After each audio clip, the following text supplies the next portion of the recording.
Imagine. You wake beneath a sky so wide it feels like it could swallow the world. The dawn is pale gold, the grass whispers like breath, and far beyond the rising light, the earth begins to tremble. At first, it's distant, a rhythm too deep to be sound, then it grows, until you can feel it in your bones. Hooves. Hundreds of them. The horizon moves. And out of that sea of motion they appear, the riders of the southern plains, faces painted, hair streaming, bodies and horses one living creature in flight. They move like wind-given flesh. The Comanche. Lords of the plains. Born to ride, born to fight, born to live free under this endless sky. They are the people who turn survival into art, who shape the very identity of the Great Plains, a nation of motion, thunder, and grass. But to understand them, we must begin before the glory, before the legend, before the horse. The story of the Comanche begins not on horseback, but on foot, among the rugged mesas and wooded plateaus where the Shoshone once roamed. They were mountain people then, hunters of elk and deer, moving through the cold pine forests of what we now call Wyoming and Colorado. They had dogs for burden, sinew bows for hunting, and a language that carried the rhythm of rivers. They were tough, enduring, but earthbound, their world limited by the speed of their own legs. And then the world changed. Not all at once. The Spanish came, conquistadors wrapped in steel, dragging behind them a living storm of horses. Some of those horses broke free. They fled the settlements, scattered into the wild, and multiplied in the open spaces where the grass never ended. At first, the natives called them elk dogs. Strange, powerful creatures that could run faster than wind, carry men upon their backs, and turn a day's journey into an hour. No invention, no tool, no god in the long history of the Americas would change life so completely. When those wild horses drifted north, the Shoshone found them. And from that meeting, of man and beast, something new was born. The Comanche. You can almost see it, can't you? A young hunter stepping into dawn mist, following the prints of a creature he's never seen before, hooves round as the moon, deeper than any deer's. He finds them at the river bend, half a dozen horses drinking, their breath steaming in the morning cold. They raise their heads as one, ears pricking forward, eyes dark and liquid. He reaches out his hand. The world holds its breath. That first touch, skin to hide, man to horse, marks the beginning of an empire. The Comanche learned to ride as if they had been born in the saddle. Within a single generation, they became the greatest horsemen the world had ever seen. Children were set upon ponies before they could walk. By 10, they could stand upright on a galloping mare, loose arrows in flight, twist, and vanish into the tall grass before the dust of their passing settled. Imagine it, the feeling of speed so pure it erases the boundary between body and beast. The horse's breath at your knees. The ground rolling beneath like an ocean of earth. The sky all around, enormous, eternal. That was the Comanche's world. That was their freedom. They called themselves Nimunu, the people. But others called them ghosts, shadows, spirits of the prairie. They built no walls, left no stone monuments. Their architecture was movement. To live was to travel, to hunt, to strike, to disappear. They followed the buffalo herds across thousands of miles, from the Red River to the foothills of the Rockies, from the Rio Grande to the Platte. They did not own the land, they belonged to it. Every ridge, every stream, every patch of grass was part of a living map written in hoofprints and memory. Their homes were light and swift, teepees of buffalo hide that could be raised or struck in minutes. Their possessions few, but each one vital. A rawhide shield hardened in fire. A bow shorter than a man's arm but strong enough to punch through armor. A painted robe telling the story of every raid and every victory. When they rode, they carried the world with them, wives, children, dogs, herds of spare horses trailing behind in a cloud of dust. To the settlers who would one day stumble into this country, it looked like chaos. But it wasn't. It was choreography. A society in motion, bound together by rhythm and will. Listen, the wind over the plains still whispers their name. The earth remembers. For this was not just a tribe. It was an empire without walls, without kings, without borders, held together not by laws, but by shared belief that no man should be owned, no land should be fenced, no life should be lived in chains. They ruled through mastery of movement, raiders, traders, hunters, diplomats, all bound by the saddle. They could appear anywhere, vanish anywhere. Their domains stretched wider than any European kingdom of its time. And at its heart, always, the horse? The living symbol of power, speed, and soul. When other nations saw a wild animal, the Comanche saw kin. They spoke to their mounts, fed them from their own hands, sang to them in low, rhythmic voices before battle. They painted their flanks with symbols of thunder, of rivers, of flight. The horse was not a tool. It was an extension of spirit, the breath of the plains made flesh. As we drift deeper into their world, the light changes. The day burns hotter, the scent of grass sharpens. You can almost taste the dust, dry, sun-baked, bitter on the tongue. A herd of buffalo moves like a dark tide across the horizon, thousands upon thousands. Children laugh in the tall grass, their ponies darting between the shadows of beasts the size of wagons. Women tan hides with stone scrapers, singing in soft, rhythmic voices. Men ride out in groups of 3 or 4, scouts, hunters, warriors. Their hair bound in long braids, their faces marked with ochre and charcoal, their eyes bright with the reflection of sun and sky. This is the dawn of the Comanche world, a civilization born not from cities or conquests, but from balance, man and animal, hunter and hunted, sky and soil. They lived not above the land, but within it. They read the clouds, the migration of birds, the tilt of grass in the wind. To outsiders they seemed wild.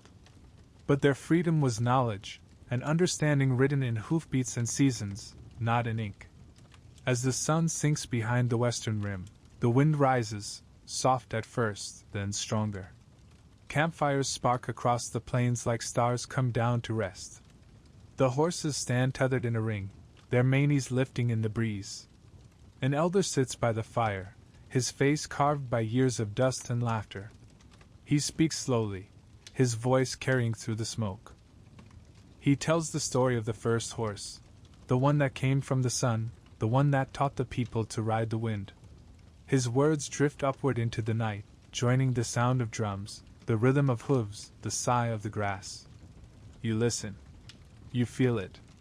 The beginning of something vast. The birth of a nation without walls. And as the stars burn above the endless plains, you realize, this is not a story of the past. It's the heartbeat of the land itself. A rhythm that never truly died. The people of the wind are still out there, somewhere, galloping through time. The wind hasn't stopped. It rolls over the grasslands like breath drawn from the lungs of the earth itself, and you move with it, south and west, following the trail of the ancestors before the horse ever thundered across their dreams. The plains change as you go.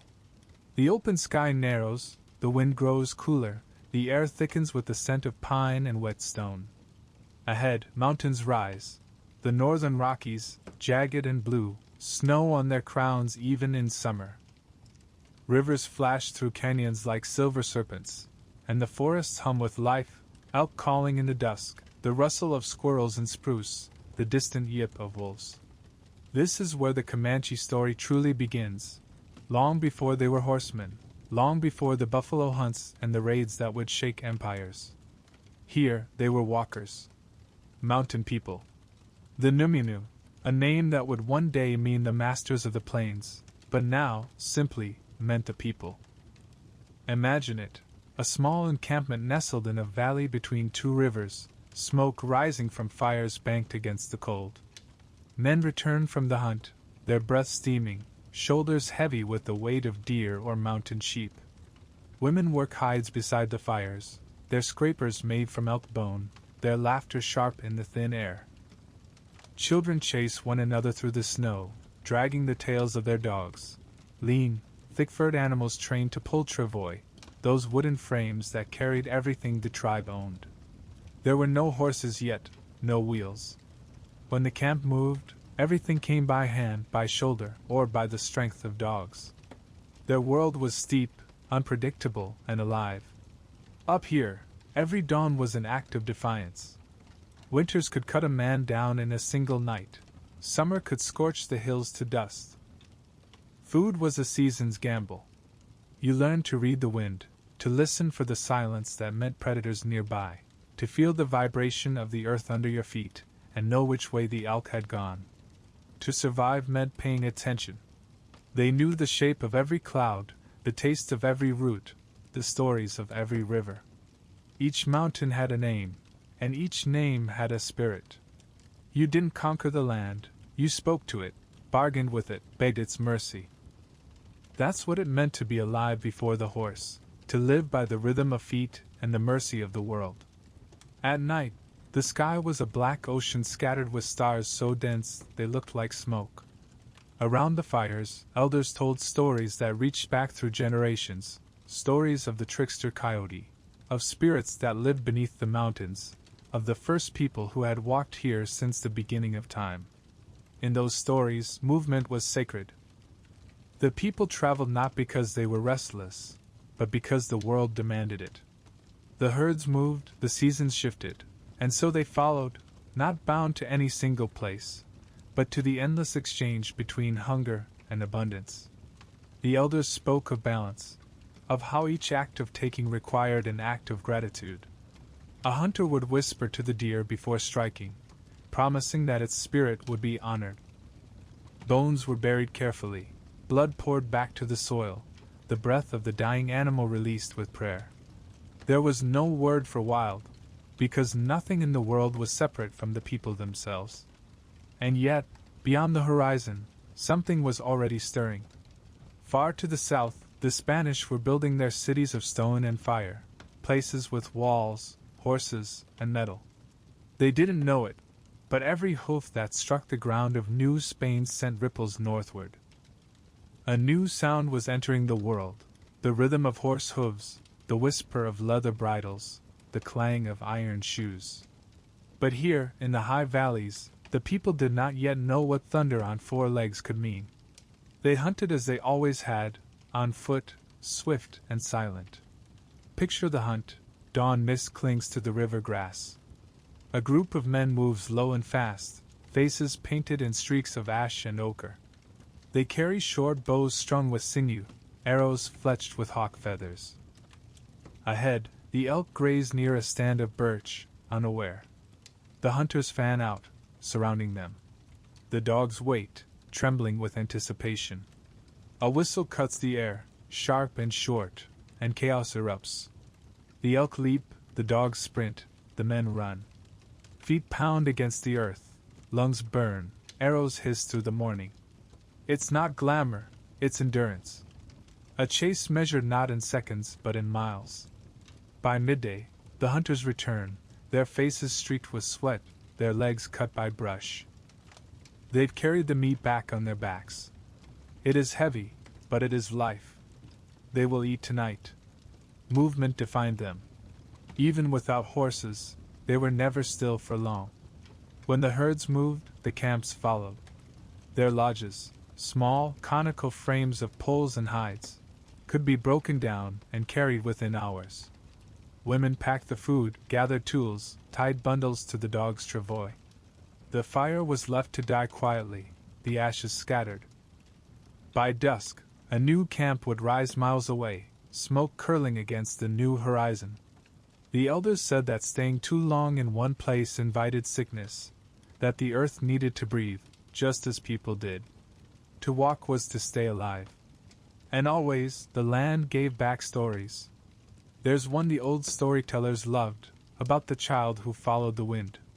He was a boy, small and curious, who watched the grass move and thought it was alive. One day he asked his grandmother, "What lives beneath it?" She told him, "It's the wind. It walks when we walk, it sleeps when we sleep." It is our shadow. But the boy wasn't satisfied. He followed the wind across the hills, into canyons and forests, until he found a place where it roared like an animal trapped in stone. There, between two cliffs, he saw a vision, a creature with 4 legs and a mane of fire, running faster than any living thing. When he returned to the village, he told the elders what he'd seen. They said, "You have met a spirit not yet born." Years later, when the first horses appeared on the plains, the people remembered the boy's story. They said the wind had finally come to earth. But we are not there yet. For now, the people of the mountains are still bound by foot and distance. Their journeys are slow, deliberate, migrations that take months. When snow closes the passes, they build winter camps in the sheltered valleys. The fire becomes their center, the place where stories are told, tools repaired, food shared. In summer they rise with the sun, gathering berries, cutting hides, trading with other tribes. The women make cords of sinew strong enough to pull sleds. The men carve bows from mountain ash that bend like bone. Every skill is survival. Every gesture, practiced through generations. And through it all, there is laughter. That's what surprises you, walking among them, the laughter. The way they can joke while skinning a deer, tease one another while trudging through snow. They have no wealth, no metal, no horses. Yet they carry something rarer, a sense of belonging to everything around them. To the earth, to the wind, to each other. Night again. The fires burn low. A woman sings softly, her voice weaving through the sound of crackling wood. You lie back and look at the stars, the same stars the Comanche would later follow across their empire. But here, before that time, they are simply guides, constellations remembered in stories. The coyote chasing the 7 sisters, the great bison who guards the northern sky. The wind sighs through the pines. The dogs stir, noses twitching toward the dark. Somewhere far off, thunder rolls. You close your eyes. For now, it is only weather. But centuries from this night, another kind of thunder will come, not from the clouds, but from the south, from the hooves of horses running wild. The people will hear it and remember the stories. They will say, "The spirit of the wind has returned." And when they rise to meet it, the world will never be the same. The fire fades to embers. The stars wheel slowly westward. And as dawn comes again, the horizon glows with promise, the faint, distant shimmer of something new entering the world. You walk toward it, through the mist and the grass, feeling the ground begin to hum beneath your feet. The air tastes different now, charged, expectant. The age of walking is ending. The age of the horse is about to begin. The morning after the wind changes, you can feel it before you see it, a tremor in the ground, faint but steady, like the heartbeat of something vast waking beneath the plains. The sky is enormous, washed clean by dawn. Somewhere to the south, the air carries a strange sound, soft drumming, the whisper of hooves striking earth. You stop walking. You listen. The people who once moved through the mountains, hunters on foot, burdened by distance, have followed the rivers down into the plains. The forests thin. The horizon opens like a door, and for the first time, the Numunu look out over a land without end. The world feels different here. The sky presses closer, the wind has teeth, and the grass moves like a sea with no shore. You can almost hear the breath of the land itself, slow and deep, carrying a new rhythm from far away. It is the rhythm of horses. At first, they were ghosts. The elders told stories of elk dogs, creatures with the heads of deer and the power to carry a man faster than any wind. Hunters glimpsed them in the distance, shapes flickering at the edge of vision, too swift to be real. Children whispered of them in the night, imagining spirits with eyes like fire, manes like lightning. No one knew where they came from.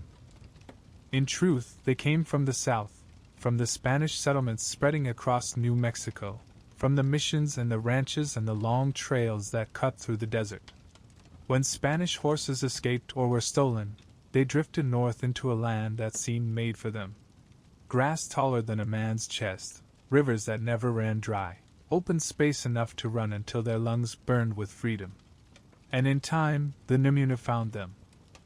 Imagine that first meeting, a hunter stepping from the tall grass, bow in hand, staring at a creature that looks at him with the same mixture of fear and curiosity. The horse's nostrils flare, its muscles tense.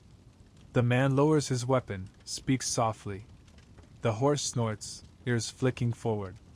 There's a moment, the kind that changes everything, where stillness becomes understanding. That was the beginning. The first horses were not ridden. They were followed, studied, captured, released. The people learned their patterns, their temperaments. They watched how they drank at dawn, how they ran when frightened, how they moved together like kin. The young men began to test themselves, creeping close at night, slipping a rawhide loop around a neck, feeling the wild power thrash beneath their hands. Some were thrown. Some were trampled. Some never returned. But the survivors came back with eyes shining, their bodies bruised, their voices trembling with awe. "This," they said, "is no spirit. This is a gift." They gave the horse a name, Kutsutu. The one who carries. And they meant it not just in body, but in soul. Within a few seasons, they were no longer chasing the herds. They were riding among them. Think of what that meant. For generations, distance had been the enemy.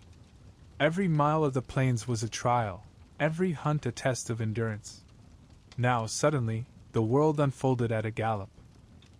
Rivers that once took days to reach could be crossed before the sun reached its peak. A herd of buffalo spotted on the horizon was no longer a prayer but a promise. The horse changed everything, not slowly, not gently, but completely. Children who had once learned to walk beside dogs now learned to cling to a horse's mane before they could speak. Men measured their worth not by how far they could run, but how fast they could ride. Women tended and bred the herds, weaving entire lineages into the fabric of the tribe's life. The Comanche world, as it would come to be, was being born beneath those pounding hooves. They learned fast. Faster than anyone expected. By the time the Spanish even realized what had happened, the Numunu had already mastered what the conquistadors thought only they could do. They rode without saddles, guiding their mounts by pressure and breath. They learned to shoot from horseback, not awkwardly or clumsily, but with deadly grace. Their bows grew shorter, their arrows lighter, their aim surer. They could loose a shaft under their horse's neck, rolling their bodies to the animal's side so that only the beast's ribs showed above the grass. To the enemy, it looked as though they had vanished, and then the air filled with arrows. When early travelers saw it, they couldn't believe their eyes. One man wrote that a Comanche rider could pick up an object from the ground at full speed and never break stride. Another said they rode as if their bones were shared with the horse. And perhaps they were. Because something deeper than skill was happening here. The Comanche and the horse were becoming one. You can see it in your mind now, the first great herds forming outside a camp. Hundreds of animals, tails flicking, coats gleaming in the sun. Young boys race among them, bare-backed, laughing, the wind tearing through their hair. The smell of sweat and dust fills the air, sharp and alive. An elder watches from the shade of a hide shelter, smiling. He sees the future. "This," he says, "is how the people will live now, not by walking, but by riding. We will move with the herds. We will hunt with the sky." And that's what they did. They followed the buffalo onto the open plains and never went back. The transformation was total. The old mountain ways, the sleds, the dogs, the slow migrations, fell away like a forgotten language. In their place came something entirely new, mobility, speed, a life built on the rhythm of hooves. They could travel hundreds of miles in a week. Trade goods flowed across the plains, obsidian from the mountains, shells from the Gulf, blankets, metal tools, salt. Every journey carried stories. Every meeting spread knowledge. The Comanche were no longer mountain people. They were people of the wind. They learned to breed horses for strength and endurance. Small, tough animals with deep chests and narrow hooves that could carry them through storms, across rivers, through years of drought. They learned to train them with songs and touch rather than pain. A good horse knew its rider's thoughts. Each warrior had his favorites: a swift mare for hunting, a powerful stallion for war, a calm gelding for travel. These animals were more than possessions. They were companions, brothers. When one died, the rider cut a lock of mane to carry in his pouch, as if to keep part of his own heart alive. It was said that a Comanche's wealth could be measured not by wives or weapons, but by how many horses grazed outside his camp. Yet even that was too simple. Wealth here was not greed, it was freedom, the ability to move, to feed, to live unbound. You ride with them now. The wind lashes your face, the grass blurs beneath your feet. The air smells of sage and sun-warmed dust. Ahead, the buffalo run, a dark, rumbling mass that shakes the ground. The riders spread out like wings. They move without words, each knowing what the others will do. Arrows fly. The sound is not chaos, but harmony, the rhythm of heartbeats, of hooves, of life and death entwined. When it's over, the herd has thinned, but not vanished. The people gather what they need: meat, hide, bone, sinew, and offer prayers to the fallen. Nothing wasted. Nothing taken without thanks. The riders sit quietly for a moment, looking out over the plains, the horses breathing hard beneath them. They have found their place in the world. The Spanish called them thieves. The settlers called them raiders. The truth is more complex. The Comanche did not take the horse, they became the horse. They were the first to see it not as a symbol of domination, but of union. They didn't build stables or fences. Their herds roamed free, grazing under open skies. The animals always returned because they were part of the people, bound by trust, not chains. In time, other tribes followed their example: the Kiowa, the Cheyenne, the Arapaho, but none would ever ride like the Comanche. None would wield the horse as weapon, as spirit, as nation. Their rise was so swift it seemed supernatural. In less than a century, they transformed from obscure mountain hunters into the most feared and respected horsemen in North America. Even the Spanish, masters of cavalry warfare, learned to dread them. When a Comanche war party descended, it came like a storm, sudden, precise, unstoppable. Villages disappeared. Caravans vanished. The wind carried their name for miles before anyone saw them. The empire of walls and muskets had met its match in the empire of grass and hooves. But this is still the beginning, the time when wonder outweighed war, when the horse was still a miracle, not yet a weapon. At dusk, the riders return to camp.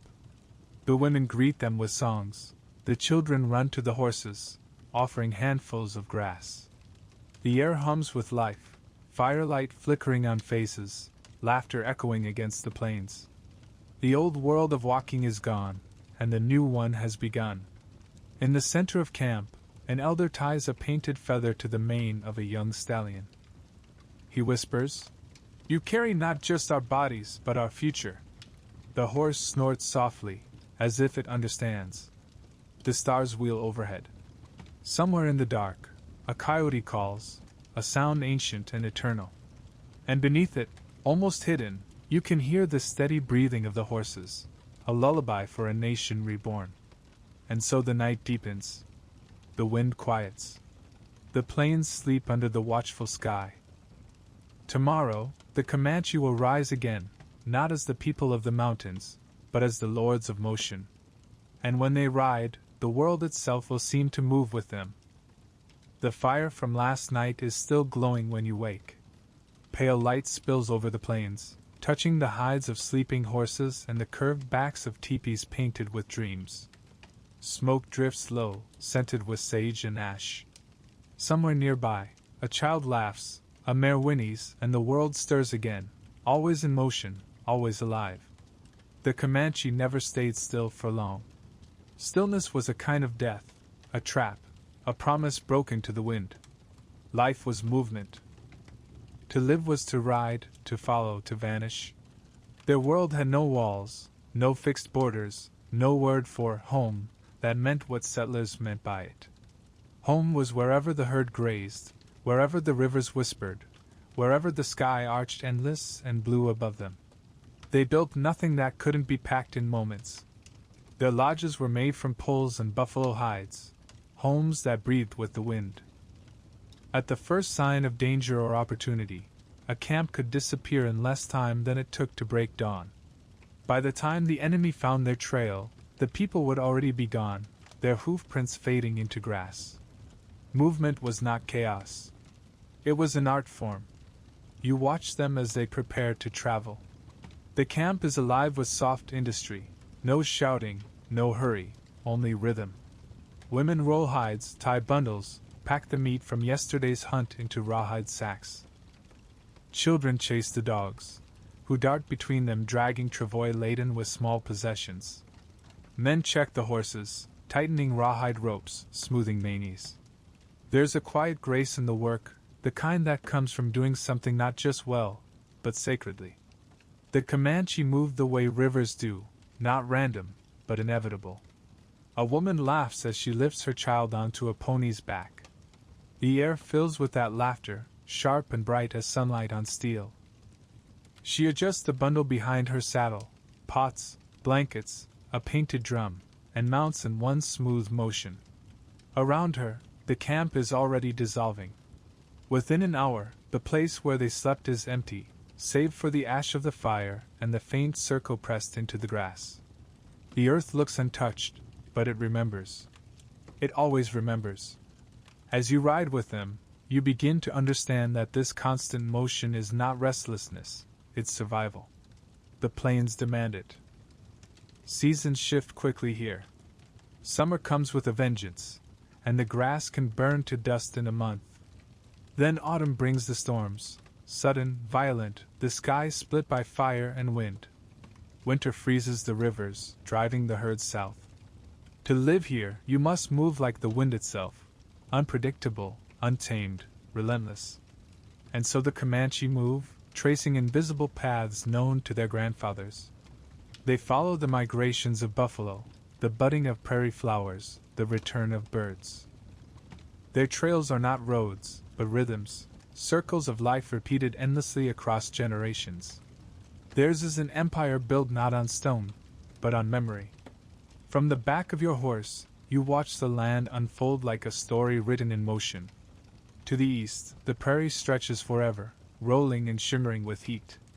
To the west, the land begins to rise, mesas, canyons, rivers carving the bones of the earth.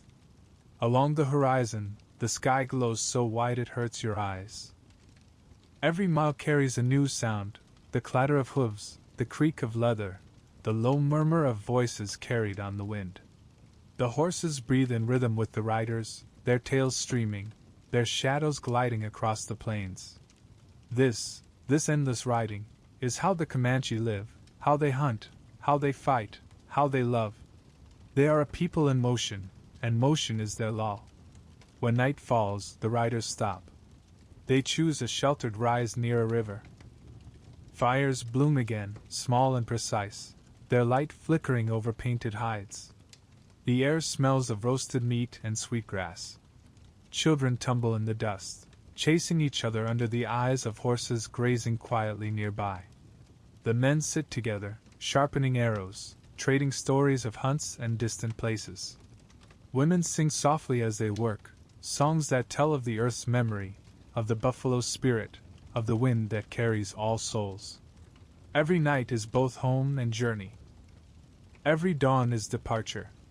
There are no maps in this world, only knowing, the kind that lives in the body, in the way the wind smells before a storm, in the taste of river water, in the angle of a star. They don't mark the land. They learn it. You ask yourself, what does it mean to be a people who build nothing that stands still? It means that permanence is an illusion, that the land itself is alive and must be shared, not owned.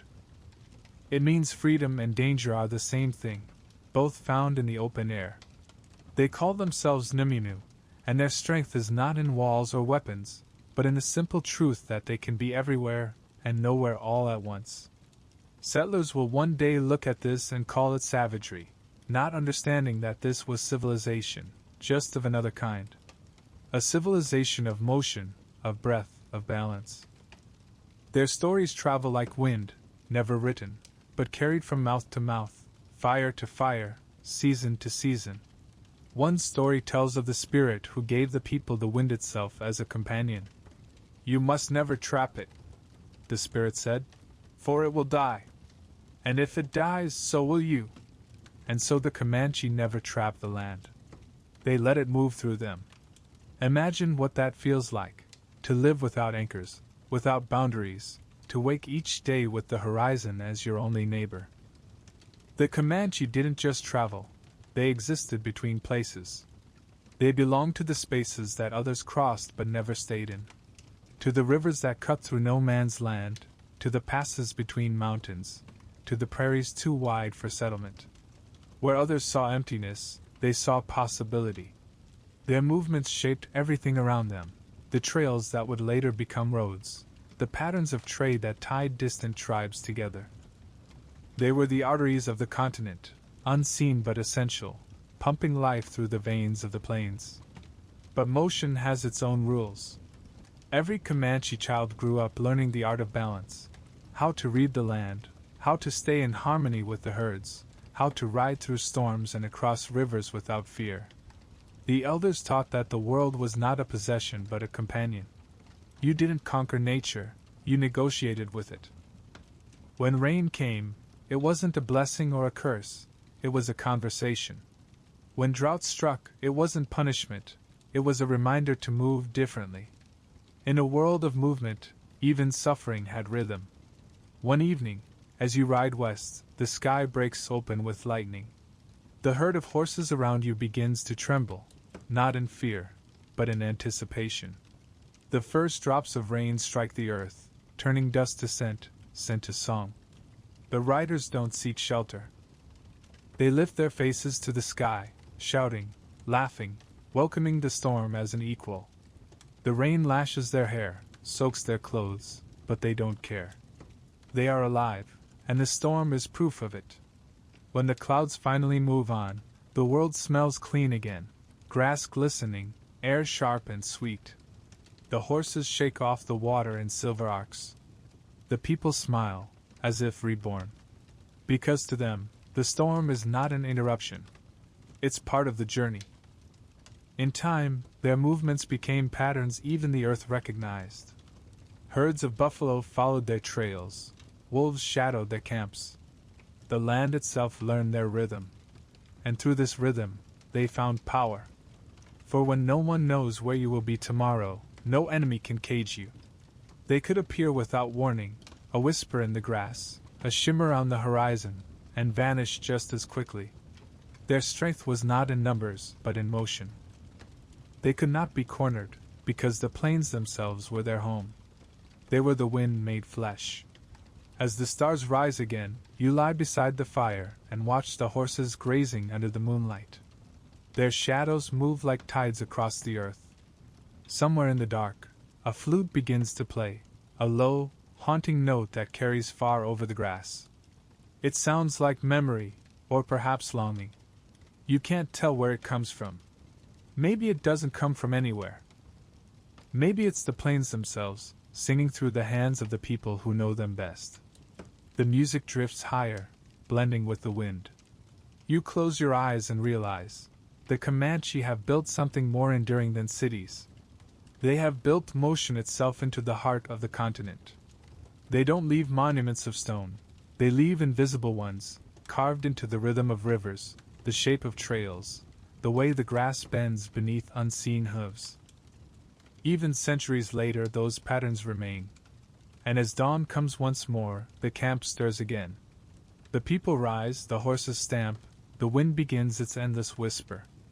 The riders mount. The dogs stretch. The fires die. And like smoke, the Comanche are gone, rolling across the plains, following the call of the buffalo, the pulse of the earth, the song of their own unbroken freedom. They are a people of movement, a people of wind, a people who will never be caught. The earth begins to tremble long before you see them. At first, it's a low vibration, a steady pulse that seems to come from somewhere beneath the soil, like the heartbeat of the land itself. The horses shift uneasily, nostrils flaring. The riders go still. The air thickens, filled with dust and anticipation. Then, over the rise, they appear. The buffalo. A dark, rolling ocean of muscle and breath and thunder, stretching from horizon to horizon. The ground shakes beneath their weight. The air smells of sweat and hide and the iron tang of life in motion. You can't count them, there are too many. Tens of thousands, maybe more. The sunlight turns their dust into gold mist. The wind catches the deep drumming of their hooves and carries it for miles.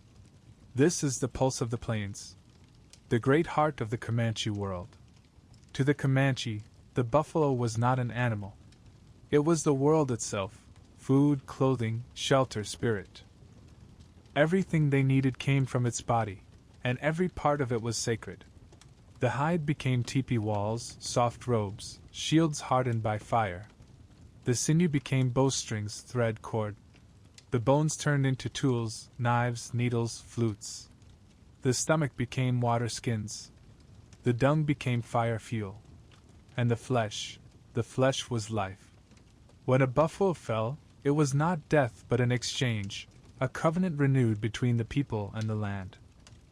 The hunters would paint their faces, speak to the spirit of the beast, and promise that its gift would not be wasted. Every hunt was a prayer. Every kill, an act of balance.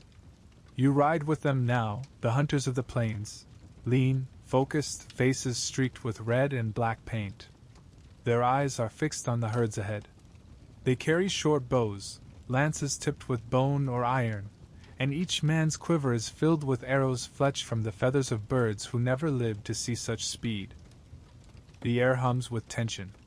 The leader, an older man with a necklace of bear claws, raises his arm.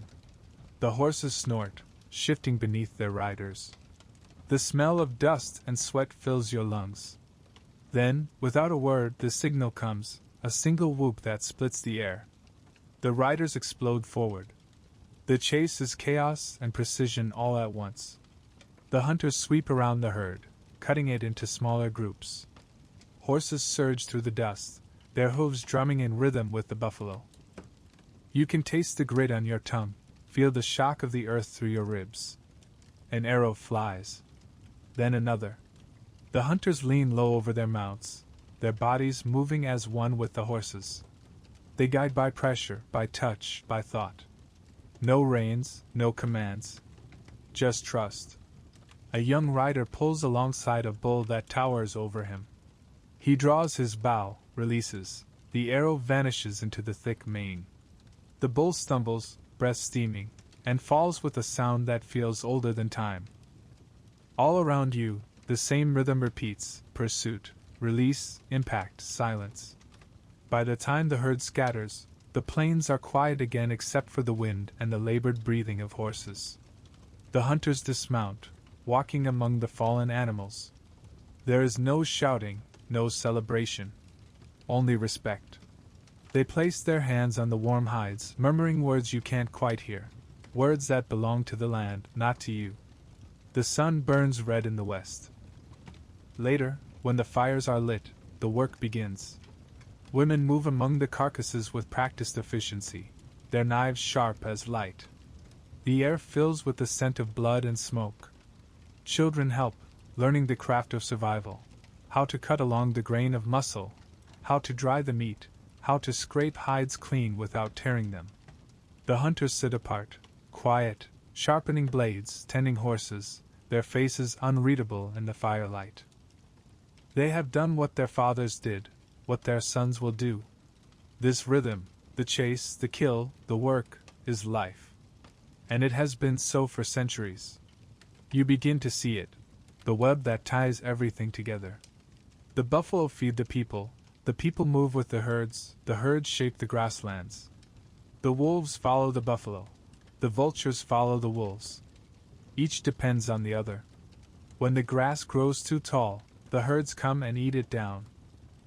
When the herds move on, the rain follows, and the grass rises again. The land breathes in circles, and the Comanche breathe with it. Their world is not built of straight lines. It's a spiral, always returning, always alive. But make no mistake, the buffalo hunt is not gentle. It is violent, dangerous, and intimate. A single mistake can mean death. A horse can trip in a prairie dog hole. A bull can turn, mad with rage, and crush a man beneath 1,000 pounds of bone and muscle. Hunters die every season, trampled or gored. And yet they go out again, every year, because without the hunt there is no life, no meaning, no identity. When the Comanche ride, they ride not for glory but for survival, and for something deeper still, communion. They believe the buffalo are part of them. That when they eat the meat, they are consuming not just flesh but memory, the spirit of the plains itself. To live without the buffalo would be like breathing without air. As night falls, the camp glows like a constellation across the prairie. Fires burn low, women sing softly as they work the hides. The smell of roasted meat drifts on the wind. Children sleep curled against their mothers. Horses stand nearby, heads bowed. The stars seem impossibly bright, the sky vast enough to hold every story ever told. An elder sits beside the fire, his hair silver in the starlight. He begins to speak, not loudly, but with the calm authority of one who remembers before remembering began. He tells of the first hunt, when the world was still young. In those days, he says, the people were hungry. They wandered the plains, lost, praying for help. One night, a woman dreamed of a great bull rising from the earth. Its eyes were filled with fire, and it spoke. "If you take only what you need, I will feed you. But if you take more, I will vanish." When she awoke, the plains were alive with buffalo. The people rejoiced, and from that day forward, they honored the covenant. Take what you need, thank what you take. The elder's voice fades into the wind. The fire crackles softly. The herd's distant rumble still echoes somewhere out there in the dark, like the earth itself remembering its promise. You lie back, feeling the warmth of the fire on your face, the cool breath of the plains on your skin.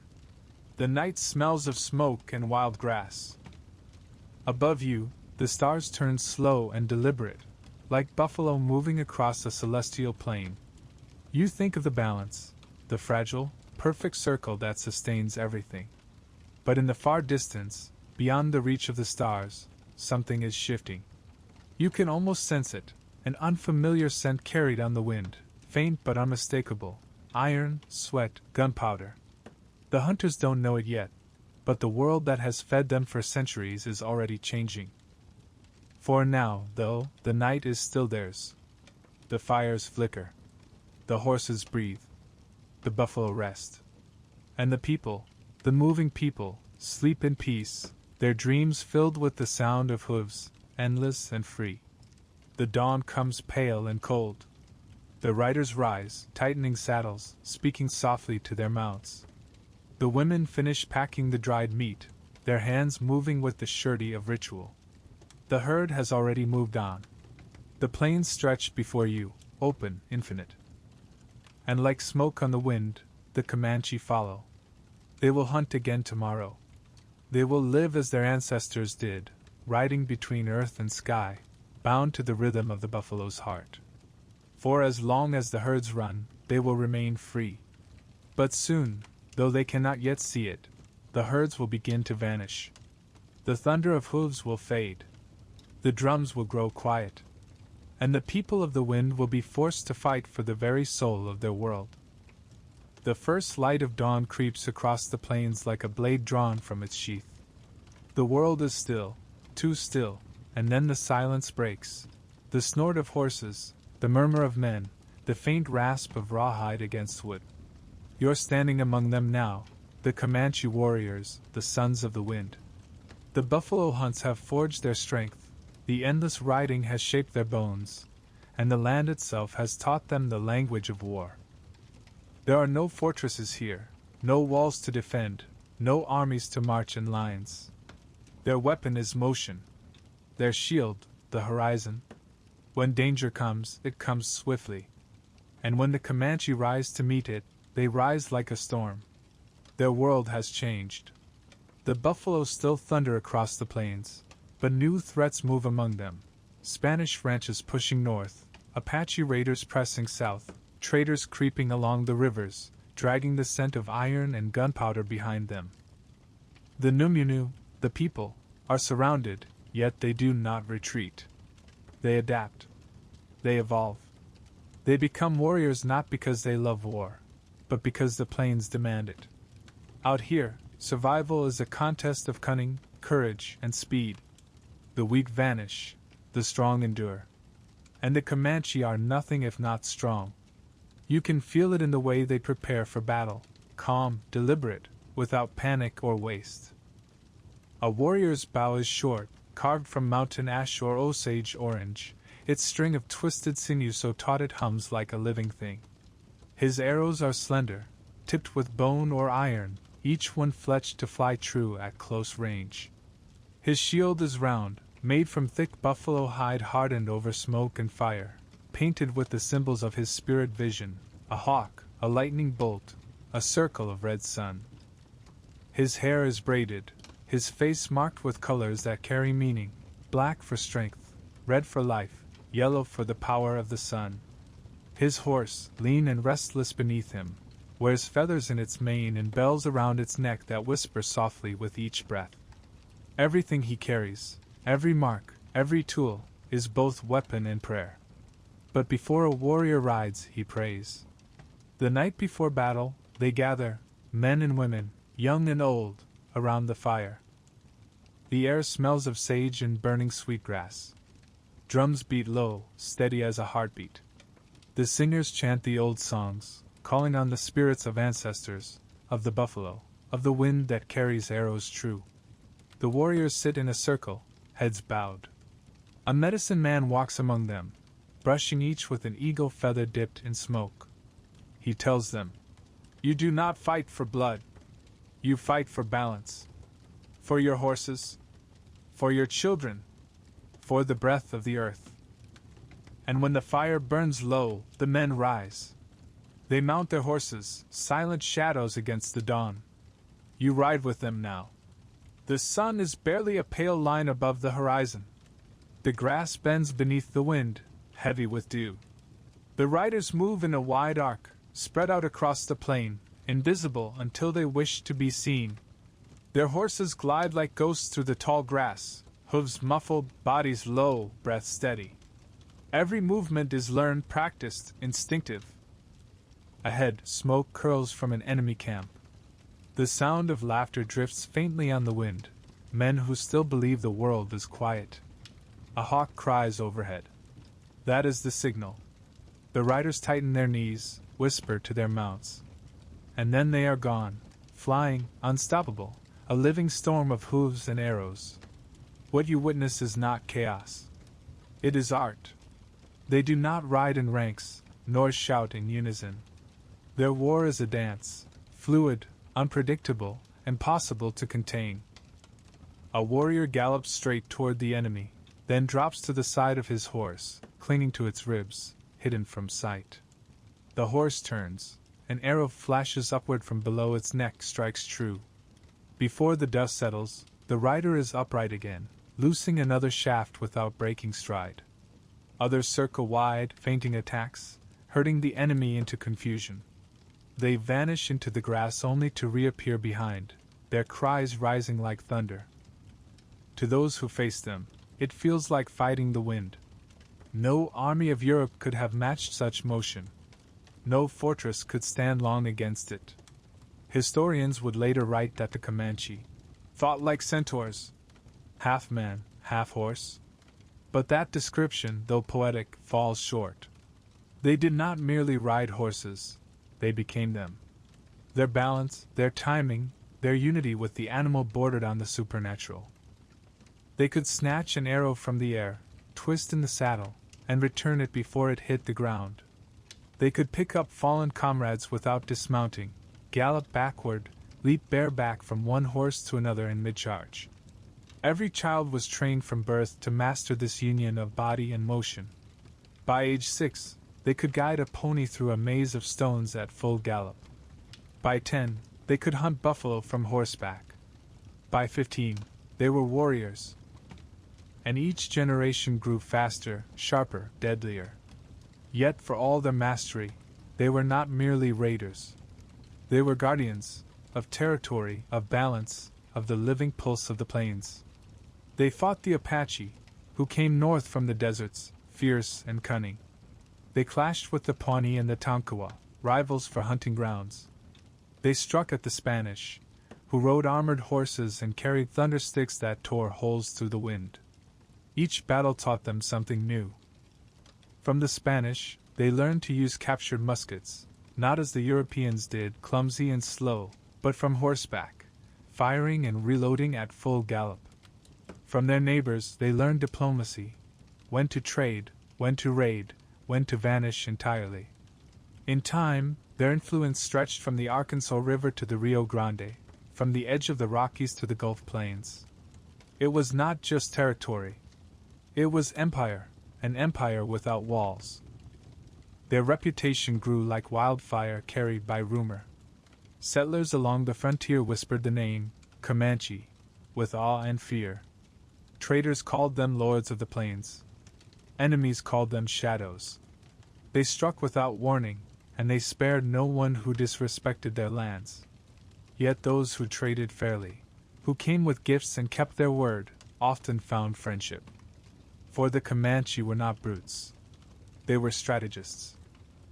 They understood power, reputation, and the delicate balance between terror and respect. A single raid might carry a warning across 1,000 miles. A single gesture of mercy could bind tribes together for generations. They ruled not only with strength, but with wisdom, the kind born from living close to the earth and listening to its temper. When night fell after battle, the camp was not filled with boasting.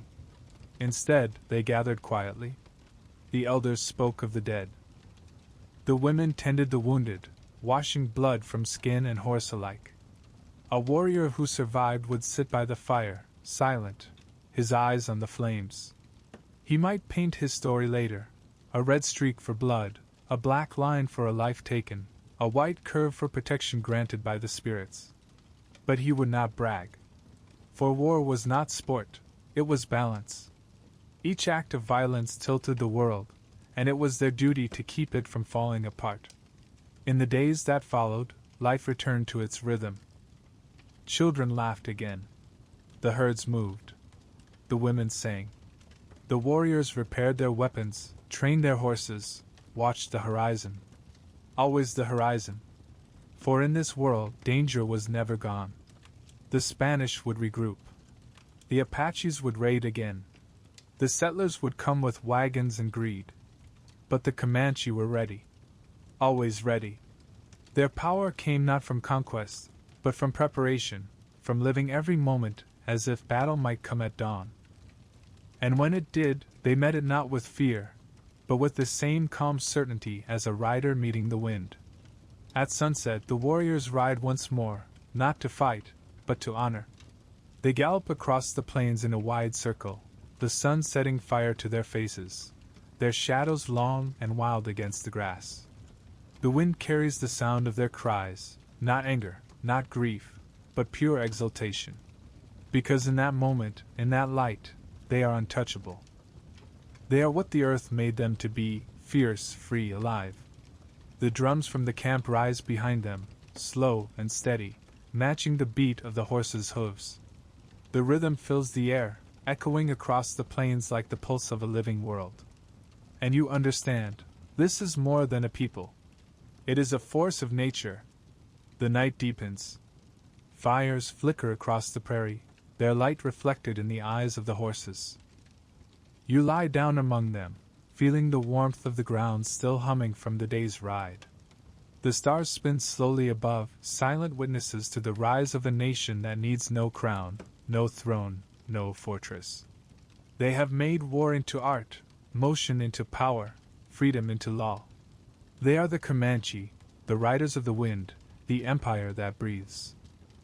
And as sleep takes you, the wind stirs once more, carrying the sound of distant laughter, the jingle of bridles, the whisper of traders' wagons far to the north. The story is changing again. For beyond the horizon, new visitors approach, men with bright cloth, iron pots, and rifles to trade. The world will shift, as it always does. And the people of the wind will meet it their way, not with fear, but with eyes sharp as flint. The wind shifts again. It comes now not with the scent of buffalo or rain, but with something sharper, smoke, sweat, the faint metallic tang of iron. In the distance you see it, a thin column of dust rising where the plains meet the sky. It isn't a herd. It isn't a war party. It's a caravan, slow, deliberate, dragging the weight of another world behind it. The wagons creak like old bones. The oxen groan. Men with faces burned by sun and time trudge beside them, boots sinking into soft prairie soil. Some wear wide-brimmed hats and patched coats. Others are wrapped in furs or ragged uniforms left from wars fought far away. These are the traders, the restless kind who move where no road yet exists, drawn by rumor and hunger and the promise of profit. They carry beads, knives, blankets, flint, salt, guns, mirrors, tobacco, trinkets and tools, bright as temptation. They have no idea that they're entering an empire. From the hills above, the Comanche riders are already watching. They've seen these wagons before, strange wooden beasts that crawl across the land, carrying the smell of another kind of power. The men who guide them are dangerous, but useful. They bring things the people of the wind can turn into advantage: iron for arrowheads, powder for guns, copper pots to trade farther still. The Comanche are not a closed world. They are an open current, flowing, absorbing, transforming. What they take, they make their own. And in this moment, the frontier, that wild, shifting edge between nations, is not a wall. It is a marketplace. You ride down the slope with them as the sun lowers, painting the grass gold. The traders look up in sudden alarm, hands twitching toward their rifles. Then, just as suddenly, they freeze. Because the riders who surround them appear like smoke, one moment absent, the next, everywhere. No shouting. No chaos. Only silence and the soft creak of leather, the shimmer of painted faces in the light. The Comanche leader rides forward. His name might be Iron Shirt, or 10 Bears, or something lost now to time. His posture is easy, but his eyes are sharp. He raises an open hand, the universal gesture that means peace for now. The trader in front, a lean man with gray hair and nervous fingers, does the same. He reaches into his coat and produces a string of beads, holding it up like an offering. The beads catch the sun. The Comanche leader smiles. Trade begins. It happens without words at first, a language of gestures, of glances, of the subtle mathematics of trust and risk. 1 rifle for 2 horses. 3 blankets for 1 buffalo robe. A handful of powder for a single knife. The traders think they're clever, that they're getting the better deal. But the Comanche understand the rhythm of value better than anyone. They trade what costs them little for what costs others much. They don't want coin. Coins are heavy and useless. They want things that move: horses, weapons, food, freedom. And as the trade continues, something deeper forms between these two worlds, a strange kind of respect, half wary, half genuine. The traders learn that to survive on this plane, you don't dictate terms. You adapt. You learn the wind's language. When night falls, the camp becomes something else entirely, a meeting ground of firelight and unfamiliar voices. Comanche children watch wide-eyed as the traders cook strange foods and tell stories of places beyond imagining, cities by the sea, ships that float like mountains, kings who command armies greater than the stars. The Comanche listen politely, then laugh. Cities sound like cages. The traders, for their part, are fascinated by the rider's grace, how they can mount a horse without touching the reins, how their arrows split the dark like lightning. They notice the way the women move with quiet authority, bartering with calm precision, deciding what is fair. There is no single chief who rules. Leadership here is fluid, earned, not inherited. It confuses the outsiders. How can a people so disciplined have no king? They don't yet understand that this is their strength, a society built on respect and skill rather than decree. As you watch, the fire crackles, and the wind hums through the grass. The traders pass around a bottle, offering it to the warriors. Some refuse. Others taste, a slow burn, unfamiliar and potent. Laughter ripples through the circle. For one night, enemies, rivals, and strangers share the same sky, the same warmth, the same fragile moment of peace. The stars overhead are uncountable. The air is alive with possibility. And beneath it all runs the quiet understanding that tomorrow, everything might change. Trade on the frontier was never simply commerce. It was negotiation with fate. The Comanche traded with the French, the Spanish, the Mexicans, the Texans, and later the Americans. They traded with tribes farther north and west, the Ute, the Wichita, the Kiowa. They became the center of a vast web of exchange, a power that no map could contain. Their empire stretched not through conquest, but through movement. Goods passed hand to hand, story to story, tribe to tribe, a living river of wealth that flowed across half a continent. And at every point of that river, the Comanche rode its current. They controlled the routes. They controlled the risks. No trade happened without their permission. But this exchange brought more than wealth. It brought change, subtle, unstoppable. Guns became common. Powder replaced flint. Iron replaced bone. And with every trade, the world grew smaller. The traders carried more than goods. They carried ideas, diseases, promises, lies. They brought cloth dyed in colors never seen on the plains. They brought stories of God and government. They brought hunger disguised as opportunity. The Comanche saw all of it, and for a time, they turned it to their advantage. They rode farther than ever before. Their raids stretched into Mexico, their trade north into the American territories. They could strike, vanish, and sell what they took before anyone even knew who had done it. They became not just warriors, but economists of motion, calculating, adjusting, thriving. You ride now along a trail worn deep by hooves and wagon wheels. The plains hum with insects, the heat shimmering like glass. In the distance, you see another caravan, this one guarded by soldiers. Change is coming faster now. The traders have turned into settlers. The wagons carry not just goods, but families. Fences. Flags. And for the first time, the Comanche understand that what is being traded here is not merely iron or horses or hides. It's land. The very earth beneath their feet. That night, around the fire, the elders speak in low voices. They have seen this before, among other nations who once roamed free and now live hemmed behind lines drawn by strangers. One says, "The white men trade with their hands, but take with their eyes." Another replies, "Then we must learn to see farther." They know that the next stage of this long dance will not be trade, but survival. The traders who once depended on Comanche goodwill will soon come backed by governments, armies, and laws written in languages of ownership. The frontier, once a living, breathing meeting ground, will become a line. And the wind, which once carried only freedom, will begin to carry whispers of fences, treaties, and broken promises. Still, the Comanche ride. They continue to meet the caravans, to weigh powder against pelts, laughter against caution. They continue to trade, because movement is life, and adaptability is strength. But now their eyes are sharper. They see the horizon not as boundary but as warning. The empire of wind still holds for now. The riders still rule the plains. But beneath the rhythm of hooves, another sound is beginning to grow, the slow, steady march of iron wheels. The land listens. The wind carries both memory and omen.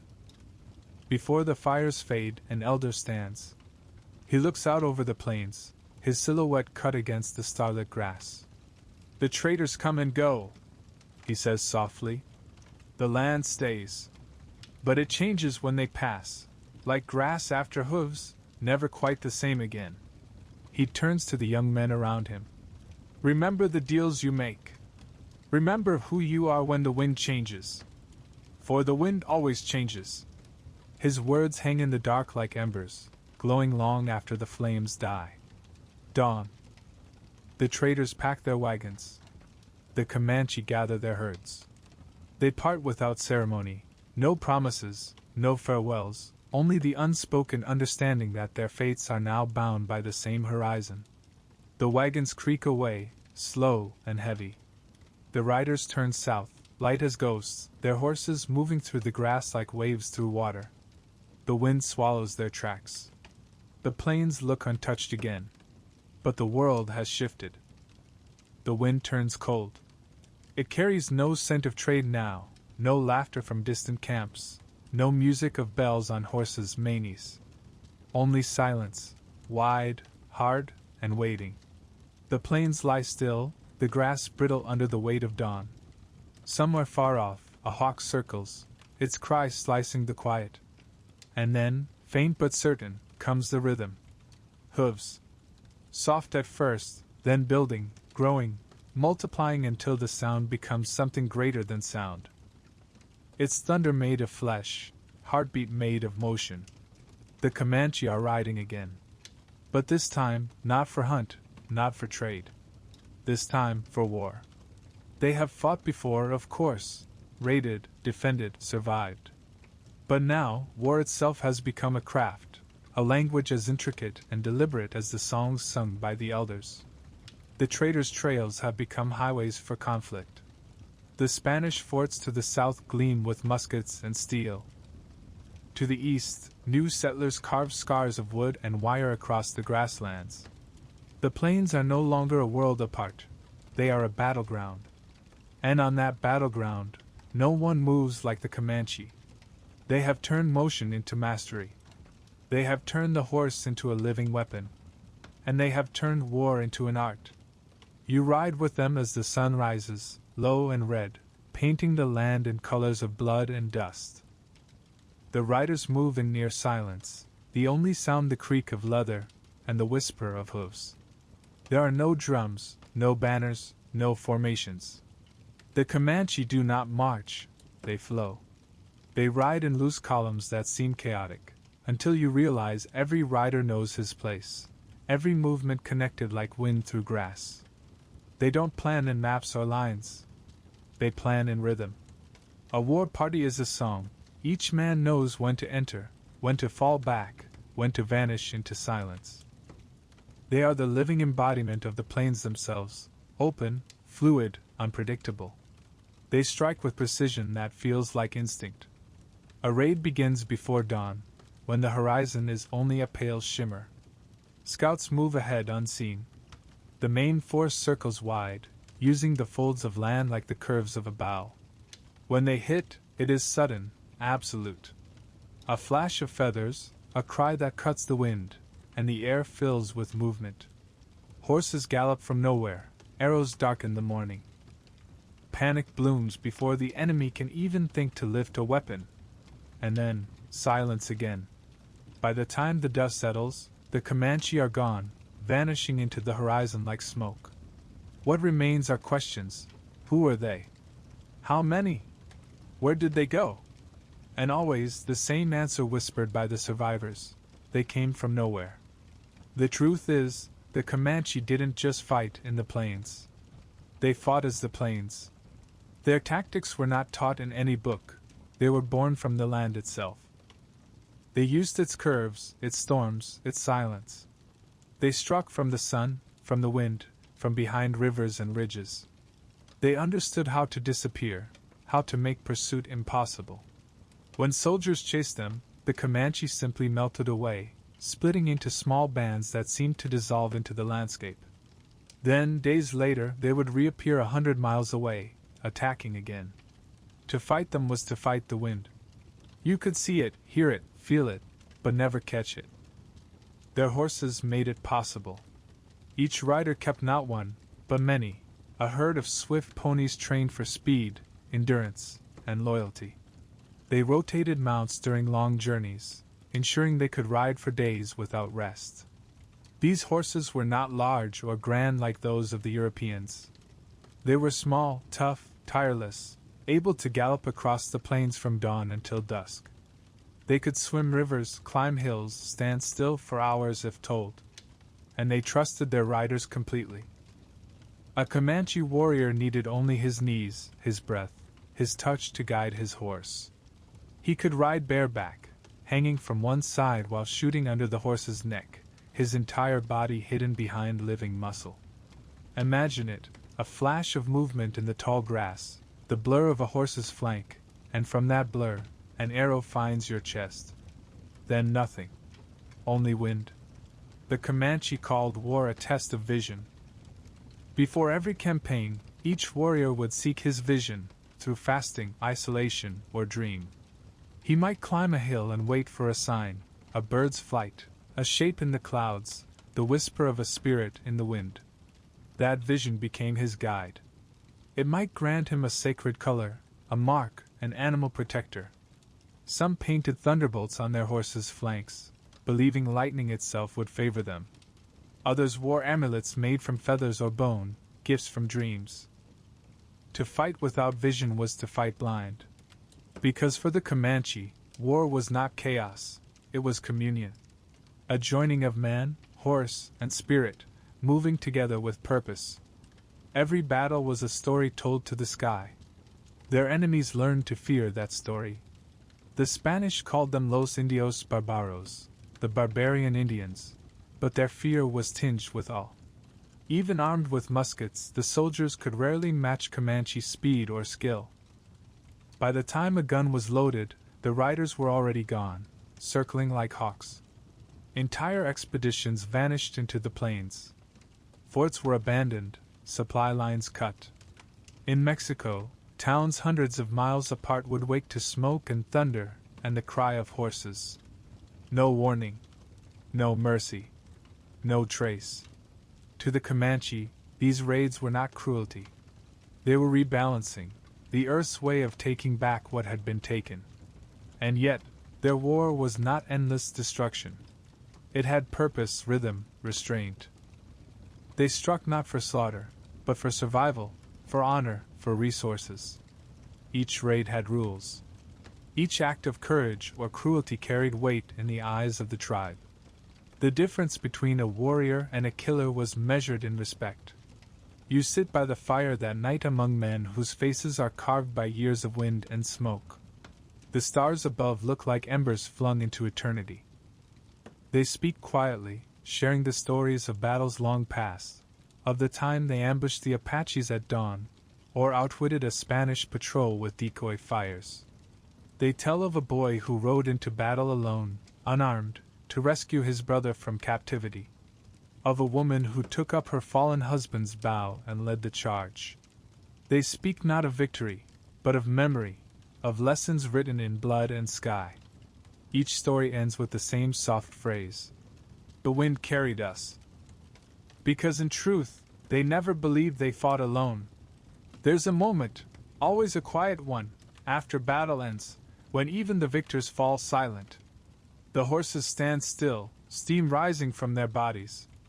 The ground is marked by the prints of hooves and feet, by the shadows of lives that ended too soon. The Comanche do not celebrate here. They walk among the fallen, collecting what can be saved, weapons, arrows, memories.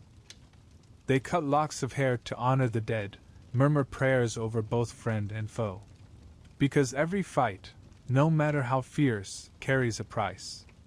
And the true warrior knows that to take life carelessly is to offend the balance that keeps all things alive. War, to them, is not conquest. It is continuity. A rhythm that must be kept in harmony with the land. But the winds are shifting again. From the east, new enemies come, soldiers in blue coats, rifles that fire faster, cannons that roar like gods. Railroads are creeping west, cutting across the buffalo trails. Settlers build towns where grass once sang. And yet the Comanche still ride, defiant as ever. Their raids grow larger, their tactics sharper. They strike deeper into enemy lands, taking what they need, warning what must not be taken. They know the world is changing, but as long as the horse runs, as long as the wind still speaks, they believe they can hold it back. For the art of war is not only to fight, but to endure. Night again. The fires burn low. The plains hum with insects and ghosts. You watch a young warrior polishing his bow, his eyes reflecting the flames. He looks up, meets your gaze, and says nothing. He doesn't need to. His silence carries the weight of generations. Behind him, the wind stirs the grass. It sounds like breath, like memory, like the whisper of hooves. And in that moment, you understand, the Comanche do not simply fight for land or life. They fight for motion itself, for the right to live unbound. They fight to remain the wind's people. Dawn spreads across the plains like spilled fire. The wind carries the scent of trampled grass and wood smoke, and in the vastness before you, stretching from horizon to horizon, lies something that no mapmaker ever truly captured. No walls, no throne, no single capital to mark its heart. And yet it is an empire. Not the kind built of stone, but of speed. Not held by decree, but by will. The Comanche Empire, an empire of wind. It rises quietly, almost invisibly, in the spaces between other nations. Spanish outposts to the south, American forts to the east, the wild, unclaimed Rockies to the west, and in the center of it all, a power that no one can quite see, yet everyone feels. This is Comanchuria, the land of the Comanche.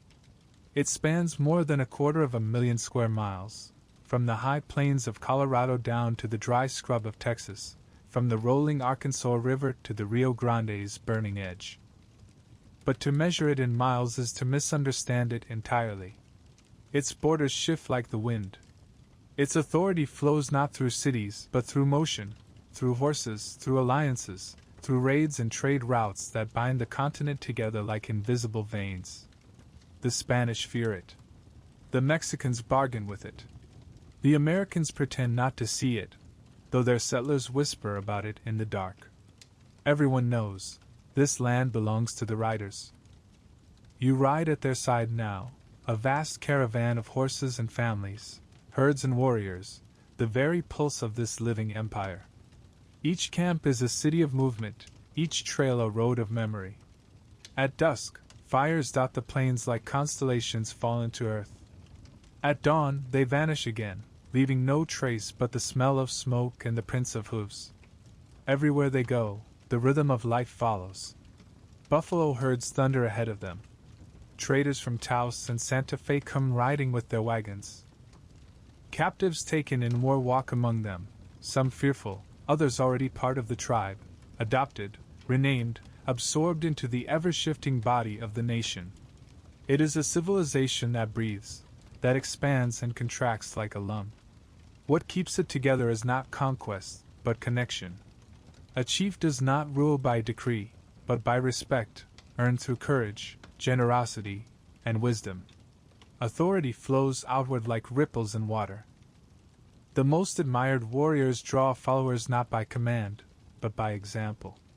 Their words carry weight because their actions have proved them true. The people gather in councils under open sky, the wind moving through them like thought. Decisions are made through talk, through silence, through the slow weaving of consensus. No king, no court, no written law, yet everything holds. Because their loyalty is not to a crown, but to the rhythm of life itself. You hear the word Nimunu again and again. The people. But now it means more than blood or kinship. It means all who ride the wind together. The Comanche absorb what they encounter. Captives from Mexico become skilled horsemen and traders. Women taken from the frontier grow into mothers of future leaders. Children raised among them forget their old names, their old tongues, and become something new, part of the endless, expanding breadth of this empire. They are not conquerors in the European sense. They do not force assimilation, they live it. Every culture they touch becomes thread in their tapestry. To live within Comanchuria is to be shaped by it, whether by fear, alliance, or blood. In the south, Spanish ranchers pay tribute to avoid raids: horses, cattle, metal, wine. They call it protection. The Comanche call it payment for peace. In the north, traders come from the American territories, carrying muskets, powder, blankets. They, too, pay, in goods, in treaties, in silence. The Comanche have become the brokers of the frontier, the unseen empire that balances the ambitions of others. They are diplomats as much as warriors. They understand that power is not just the ability to strike, but the wisdom to wait. When Spanish emissaries arrive to plead for peace, the Comanche receive them not as supplicants, but as equals. Gifts are exchanged: silver trinkets, tobacco, horses, promises. The air between them hums with the unspoken truth that the empire of the saddle commands as much fear as the empire of the crown. But power has its own gravity. The Comanche have learned to move entire nations with a single decision: a raid, a trade, a treaty broken or honored. A gesture from their war councils can shift the course of history. They have turned the weapon of mobility into a political art. By appearing and vanishing, by granting and withdrawing peace, they keep their neighbors off balance, forever reacting, never certain. For decades, the Spanish tried to draw fixed borders across this land. But the Comanche ignored them, as wind ignores fences. Maps were meaningless to a people who could appear on the Rio Grande one month and on the Arkansas the next. The empire lived in movement, and so it could never die in stillness. Still, beneath the thunder of hooves, the earth begins to whisper change. The buffalo herds grow thinner now, their migrations disturbed by settlers, their grazing lands shrinking. New trails appear, wagon ruts carved deep into the soil.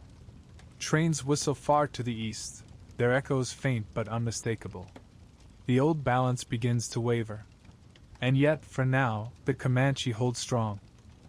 They remain untouchable, striking into Mexico with raids that last weeks, returning with herds of stolen horses that stretch for miles. Their power radiates outward like heat, their influence shaping every trade, every treaty, every fear. Even the American generals, proud men of rank and discipline, speak their name with caution. They know that to fight the Comanche on their own ground is to court disaster. In the center of this empire stands not a city, but a rhythm, the daily pulse of the people's life. Morning, the smell of firewood, the low murmur of women working hides, the laughter of children chasing dogs. Midday, the sun high and hard, riders galloping out across the plains to hunt or scout. Evening, the herds gathered close, fires burning bright, songs rising into the dusk. Their music carries far, the steady beat of drums, the human voice blending with wind and night. It is not music of conquest or mourning, but of continuation, the affirmation that the world still turns, that the wind still answers when called. You sit among them now, listening. The talk is of horses, of weather, of raids remembered and victories shared.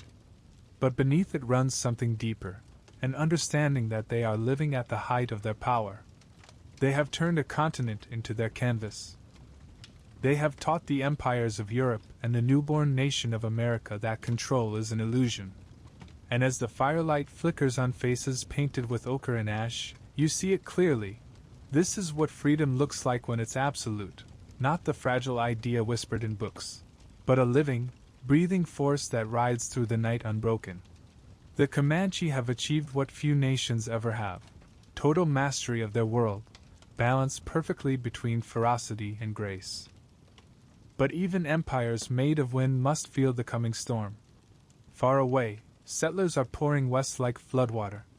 Railroads stretch like iron veins across the plains. Soldiers ride in columns now, guided by maps and telegraphs.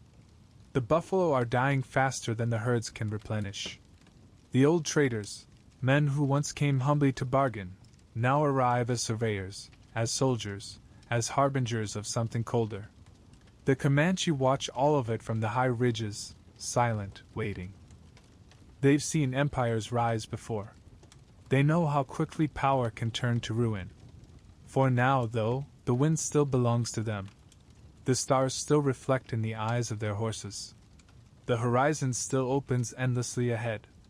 And for a little while longer, their empire, vast, invisible, and alive, holds. Night gathers. The fires burn low. The plains hum like the breath of a sleeping god. Somewhere far away, thunder rolls, but it's not yet the storm of railroads and rifles. It's only the sky, reminding you that nothing on this land is ever truly still. You look out across the endless grass, and in the distance, you can see the faint shimmer of riders moving under the moon, their shadows stretching like spirits.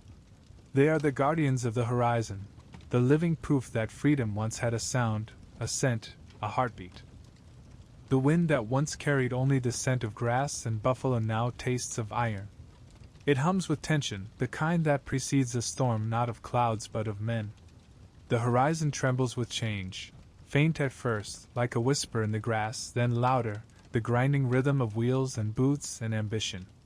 You ride still with the Comanche, but something in the air has shifted. The old empire breathes, yet more shallowly now. The riders still gallop through the dawn, the herds still move with the seasons, but a question hangs over every fire, unspoken but heavy: how long can the wind remain free? And yet, for now, the people live. The camps rise and fall as they always have. The horses graze near the rivers. The elders speak softly at night. The firelight dances against the hides of teepees painted with the symbols of their visions: thunderbirds, sun spirals, the track of a buffalo's hoof. This is the heart of Comanchuria, and it still beats strong. But it beats under a law older than kings or courts, the law of the plains. It is not written on stone or parchment. It exists in rhythm, in memory, in the way a man greets another on the open grass. Here, law is breath and balance. It says, the land belongs to no one, and to everyone. It says, take what you need, give back what you can. It says, harm no creature without reason, but strike without mercy when wronged. It is a law carried in the body, learned by walking, by riding, by living close enough to the world that you can hear it whisper. The Comanche live by this law because the plains demand it. A man alone cannot survive here. The wind will strip him bare, the winter will freeze him, the summer will burn him alive. Survival is a shared act, a pact between the living and the land. So the Comanche learned long ago that freedom does not mean chaos. Even among a people without walls, there are boundaries, invisible lines drawn not by ownership, but by respect. A hunter who kills more than his family needs will find no favor. A warrior who takes without giving will find no horse that trusts him. A man who speaks too loudly of his own glory will find himself left behind when the camp moves. The law is simple: balance or perish. You see it in every gesture, every ritual. When a hunt begins, the youngest ride at the edge, watching, learning. The elders lead, not with orders, but with example, a tilt of the head, a motion of the hand. When the hunt ends, the meat is divided not by who killed the most, but by who needs the most. When a child is born, the whole camp celebrates. When someone dies, the whole camp mourns. The people move together like a single body, every heartbeat shared. And at the center of it all are the leaders, the parakutsi, those who have earned the right to speak when others listen. Leadership here is not seized. It is given, and it can be taken back as easily as breath. A Comanche chief rules not through command, but through proof. He must be the first into danger and the last to eat. He must ride farther, speak less, give more. He must know when to be silent, when to guide, when to fight. If he fails, the people simply stop following him. No rebellion, no bloodshed. The law of the plains is older than ego. To lead is to serve. There is a story told in the camps. one you hear as the wind curls around the fire at dusk. A young man, proud and strong, once declared himself a leader. He gathered followers, spoke of greatness, promised conquest. But when the snows came, his people starved. His horses weakened. His words turned hollow. One morning, he awoke to find his camp empty. They had left him with his pride and his hunger. The old men said nothing. The plains had delivered judgment. That is the law, no counsel needed, no punishment decreed. The wind itself decides. The Comanche sense of justice is sharp but never cruel. A theft can be forgiven if hunger drove it. A lie can be endured if it saves a life. But betrayal, true betrayal, is a wound that cannot heal. To break trust is to break the circle that holds the people together. And so, disputes are handled not with prisons or chains, but with presence. The whole community gathers, listens, remembers. Words carry weight because everyone knows the cost of imbalance. An apology is not enough. Balance must be restored. A gift given, a wrong repaid, a journey undertaken. In this way, justice becomes not punishment, but harmony renewed. It is a system that baffles outsiders, those who cannot imagine a society without rulers or written laws. But you, traveling among them, begin to understand, the plains themselves are the great equalizer. The wind does not favor chiefs. The storms do not spare the rich. The buffalo do not run for the clever, but for the patient. To live here is to learn humility, not as weakness, but as wisdom. Even the greatest warrior kneels before the storm.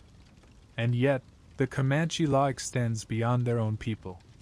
It governs their dealings with the world. They believe peace is a form of balance, too. When trade is fair, when promises are kept, the world stays whole. But when that balance is broken, when lies are spoken, treaties twisted, gifts stolen, then war becomes justice. To outsiders, their raids seem cruel. To the Comanche, they are correction, the wind blowing back against those who defied its course. You witness one such council now. The camp has gathered under the wide afternoon sky. Horses stand tethered, tails flicking against flies. The elders sit in a circle, faces calm but firm. Before them stands a young warrior, accused of taking more horses than his share in a raid. His jaw is tight, his pride wounded. He argues, his voice rising, but the elders do not interrupt. They let him speak until the wind steals his breath. Then one of them, an old man with hair the color of ash, lifts a hand. He says, "The horse is life. To take life for yourself is to steal from the wind that carries us all." The young man bows his head. He knows the truth of it. By morning, he will give up half his herd and ride alone for a season, not as exile, but as lesson. The plains will teach what words cannot. The law of the plains is not gentle, but it is just. It does not protect comfort, it preserves truth. It reminds every man and woman that freedom is not without cost, that even the wind obeys its own boundaries, the sky, the earth, the line between them. It is a law carved not by men, but by time. It is the reason the Comanche survived for centuries where empires crumbled. And it is the reason, even now, as foreign powers creep ever closer, they still stand unbroken. But the horizon is changing. The wind brings news of settlers building fences, of soldiers digging wells where herds once drank. New laws, written in languages of ownership and boundary, are spreading like sickness across the plains. The Comanche watch them come. They see the smoke from their chimneys, the glint of rail lines cutting through sacred ground. These new laws do not understand balance. They speak of possession, of property, of paper that claims what cannot be claimed. And in the heart of the empire of wind, a question grows heavier by the day: what happens when one law meets another? Night again. The fire burns low. A chief sits alone, listening to the wind move through the grass. His face is lined with age, his eyes with memory. He has seen many things: the rise of power, the peace of trade, the joy of hunts that shook the earth. He has seen sons grow into warriors and warriors fall into dust. Now he listens, and he wonders, can the law of the plains survive a world that no longer listens to the wind? The stars above shimmer like the eyes of ancestors.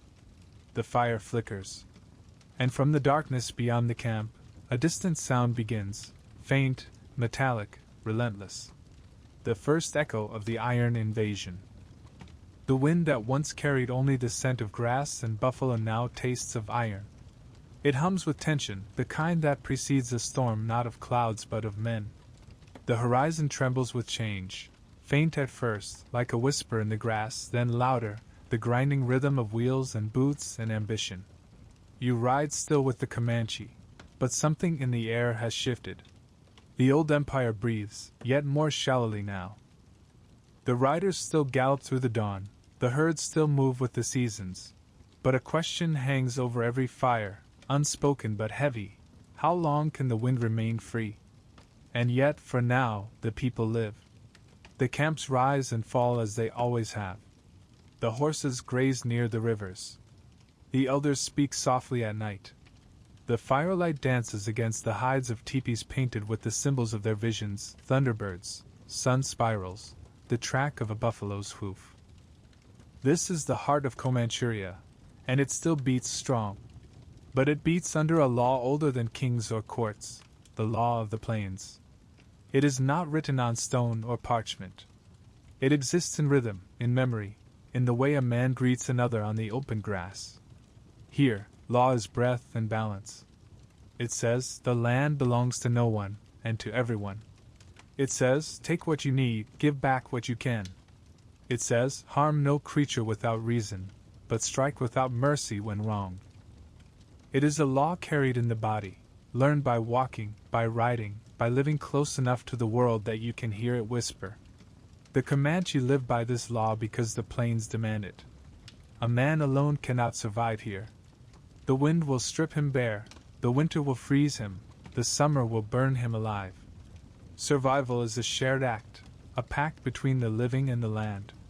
So the Comanche learned long ago that freedom does not mean chaos. Even among a people without walls, there are boundaries, invisible lines drawn not by ownership, but by respect. A hunter who kills more than his family needs will find no favor. A warrior who takes without giving will find no horse that trusts him.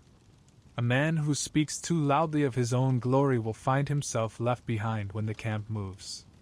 The law is simple: balance or perish. You see it in every gesture, every ritual. When a hunt begins, the youngest ride at the edge, watching, learning. The elders lead, not with orders, but with example, a tilt of the head, a motion of the hand. When the hunt ends, the meat is divided not by who killed the most, but by who needs the most. When a child is born, the whole camp celebrates. When someone dies, the whole camp mourns. The people move together like a single body, every heartbeat shared. And at the center of it all are the leaders, the parakutsi, those who have earned the right to speak when others listen. Leadership here is not seized. It is given, and it can be taken back as easily as breath. A Comanche chief rules not through command, but through proof. He must be the first into danger and the last to eat. He must ride farther, speak less, give more. He must know when to be silent, when to guide, when to fight. If he fails, the people simply stop following him. No rebellion, no bloodshed. The law of the plains is older than ego. To lead is to serve. There is a story told in the camps, one you hear as the wind curls around the fire at dusk. A young man, proud and strong, once declared himself a leader. He gathered followers, spoke of greatness, promised conquest. But when the snows came, his people starved. His horses weakened. His words turned hollow. One morning, he awoke to find his camp empty. They had left him with his pride and his hunger. The old men said nothing. The plains had delivered judgment. That is the law, no counsel needed, no punishment decreed. The wind itself decides. The Comanche sense of justice is sharp but never cruel. A theft can be forgiven if hunger drove it. A lie can be endured if it saves a life. But betrayal, true betrayal, is a wound that cannot heal. To break trust is to break the circle that holds the people together. And so, disputes are handled not with prisons or chains, but with presence. The whole community gathers, listens, remembers. Words carry weight because everyone knows the cost of imbalance. An apology is not enough. Balance must be restored. A gift given, a wrong repaid, a journey undertaken. In this way, justice becomes not punishment, but harmony renewed. It is a system that baffles outsiders, those who cannot imagine a society without rulers or written laws. But you, traveling among them, begin to understand. The plains themselves are the great equalizer. The wind does not favor chiefs. The storms do not spare the rich. The buffalo do not run for the clever, but for the patient. To live here is to learn humility, not as weakness, but as wisdom. Even the greatest warrior kneels before the storm. And yet, the Comanche law extends beyond their own people. It governs their dealings with the world. They believe peace is a form of balance, too. When trade is fair, when promises are kept, the world stays whole. But when that balance is broken, when lies are spoken, treaties twisted, gifts stolen, then war becomes justice. To outsiders, their raids seem cruel. To the Comanche, they are correction, the wind blowing back against those who defied its course. You witness one such council now. The camp has gathered under the wide afternoon sky. Horses stand tethered, tails flicking against flies. The elders sit in a circle, faces calm but firm. Before them stands a young warrior, accused of taking more horses than his share in a raid. His jaw is tight, his pride wounded. He argues, his voice rising, but the elders do not interrupt. They let him speak until the wind steals his breath. Then one of them, an old man with hair the color of ash, lifts a hand. He says, "The horse is life. To take life for yourself is to steal from the wind that carries us all." The young man bows his head. He knows the truth of it. By morning, he will give up half his herd and ride alone for a season, not as exile, but as lesson. The plains will teach what words cannot. The law of the plains is not gentle, but it is just. It does not protect comfort, it preserves truth. It reminds every man and woman that freedom is not without cost, that even the wind obeys its own boundaries, the sky, the earth, the line between them. It is a law carved not by men, but by time. It is the reason the Comanche survived for centuries where empires crumbled. And it is the reason, even now, as foreign powers creep ever closer, they still stand unbroken. But the horizon is changing. The wind brings news of settlers building fences, of soldiers digging wells where herds once drank. New laws, written in languages of ownership and boundary, are spreading like sickness across the plains. The Comanche watch them come. They see the smoke from their chimneys, the glint of rail lines cutting through sacred ground. These new laws do not understand balance. They speak of possession, of property, of paper that claims what cannot be claimed. And in the heart of the empire of wind, a question grows heavier by the day. What happens when one law meets another? Night again. The fire burns low. A chief sits alone, listening to the wind move through the grass. His face is lined with age, his eyes with memory. He has seen many things: the rise of power, the peace of trade, the joy of hunts that shook the earth. He has seen sons grow into warriors and warriors fall into dust. Now he listens, and he wonders, can the law of the plains survive a world that no longer listens to the wind?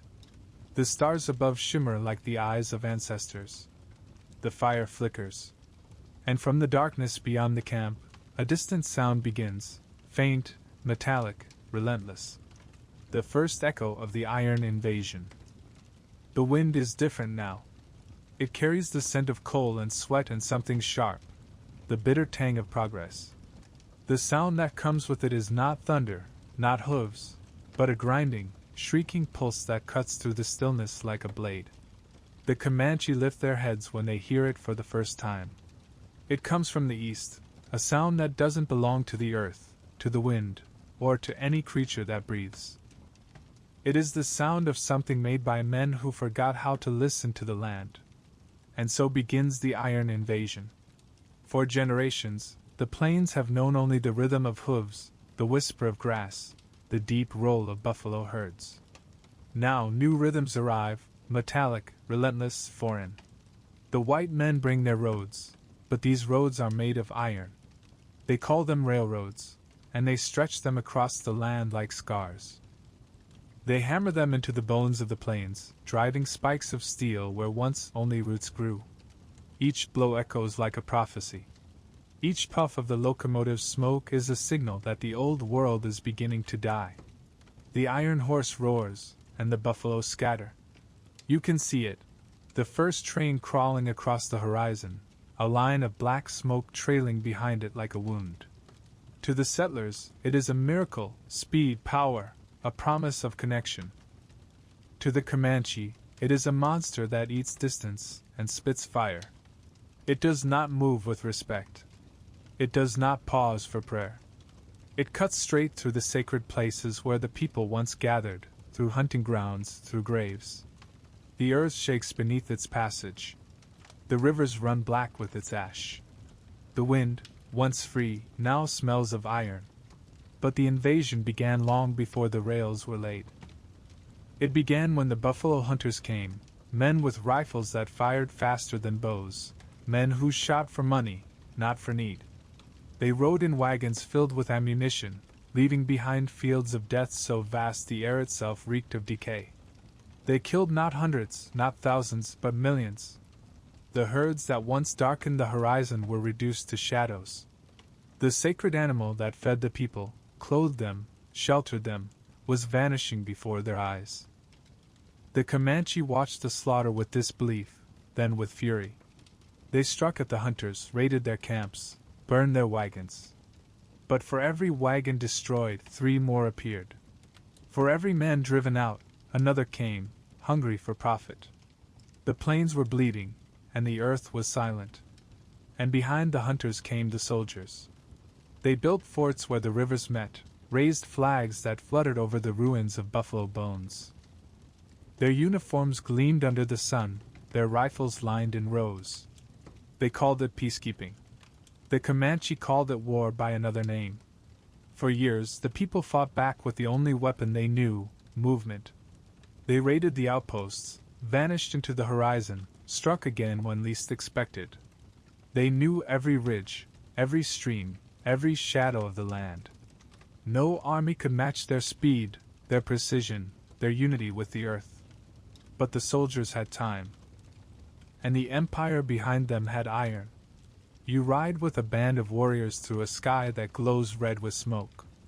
The ground is littered with bones, not human, but buffalo, piled in mounds that stretch like hills across the prairie. A young warrior dismounts, kneeling before one of the heaps.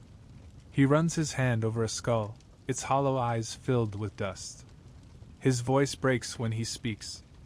"They have killed the land," he whispers. He looks at you, and for the first time, you see it, the fear that the wind itself might stop. Because without the buffalo, without the open range, the Comanche cannot live as they have always lived. Their strength, their freedom, their very identity is tied to this living earth.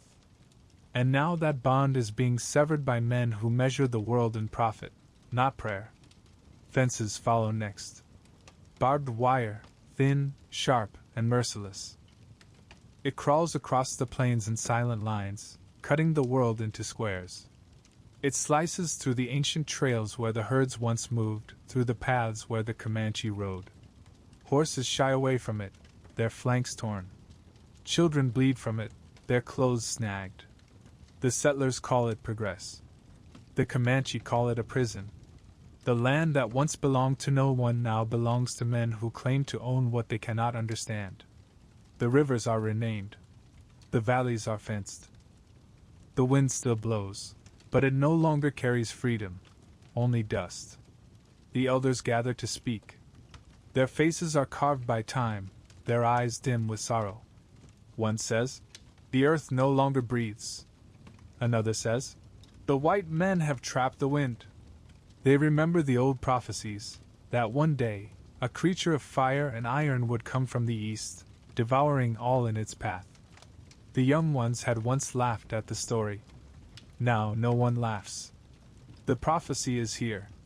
The monster has arrived. And still, the people fight.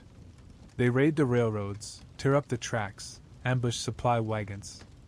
They strike at night, burning stations and bridges, vanishing before the dawn. But with every raid, more soldiers come. More guns. More iron. The Comanche fight like wind and fire combined, fierce, elusive, unstoppable. But they are fighting the very tide of history. You see them now in retreat, moving south toward the rivers, seeking the last open spaces. The once endless plains are shrinking. The trails grow crowded with families carrying what little they can. Horses are thin, children ride in silence. The songs around the fires grow softer, more solemn. The drums still beat, but the rhythm has changed, no longer the steady pulse of motion, but the slow heart of mourning. The people do not speak of defeat, for that word does not exist in their language. Instead, they speak of returning. Returning to the spirits, to the wind, to the old ways, even if the world no longer holds them. A soldier's journal from the time would later describe them like this: "They are not men of this earth. They move with the wind, and even in defeat they vanish like smoke." He meant it as awe, but it reads now as elegy. Because what the settlers could never grasp was that the Comanche did not vanish, they transformed. The land they once ruled cannot forget them. Their trails remain beneath the roads, their songs beneath the silence, their bones mingled with the dust that feeds the grass. The iron invasion could claim their freedom, their horses, even their homes, but not their spirit. The wind still remembers how to speak their name. Night falls over the plains, and the sound of trains replaces the thunder of hooves. You stand by the tracks, watching the lights vanish into the dark, their glow flickering like dying stars. The air smells of smoke and sorrow. The ground hums with the weight of machines. And yet, if you close your eyes, you can still hear it, faint, almost hidden, the whisper of the old world. The rustle of grass. The echo of a war cry carried by the wind. It is quieter now, but it has not gone. The Comanche are still here, in the bones of the earth, in the breath of the storms, in every gust of wind that sweeps across the plains. The iron invasion has remade the land, but it has not erased its memory. The trains roar past where the buffalo once grazed, the telegraph wires hum where thunder once ruled, the cities rise where camps once stood, but beneath it all, the old rhythm sleeps, waiting. And somewhere, perhaps, the spirits of the riders still gallop through the night sky, their horses made of stars, their arrows of lightning. They watch, they wait, they remember. Because the land is patient. And the wind, the eternal wind, never truly dies. The wind moves slower now. It drags its feet through the dry grass, heavy with dust and memory. The land is quieter, too quiet, as if holding its breath. Where once the thunder of hooves shook the horizon, only the faint hum of insects remains. The plains are still vast, still endless, still beautiful. But they are no longer free. The age of riders has come to its twilight. The empire of wind, of motion, of wild grace, the empire of the Comanche, is fading beneath the iron weight of the new world. You stand on a rise where the grass once moved like water beneath the hooves of 10,000 horses. Now, it moves only with the wind. The tracks are gone, swallowed by time and rain. The bones of buffalo bleach white under the sun, scattered like forgotten prayers. The people who once ruled this world, the horse lords of the plains, have been driven to its edges.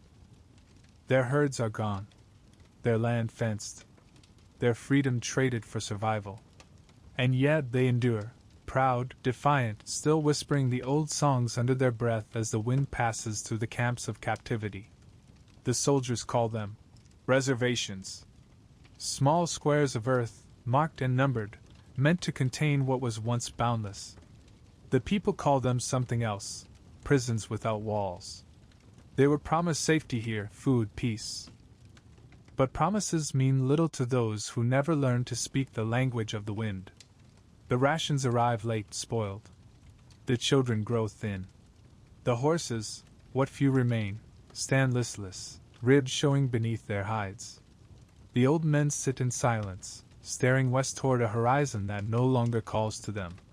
The women still rise before dawn, still build fires, still tell stories to the young, but their voices tremble when they speak of the buffalo. Because for the Comanche, it was never only about land.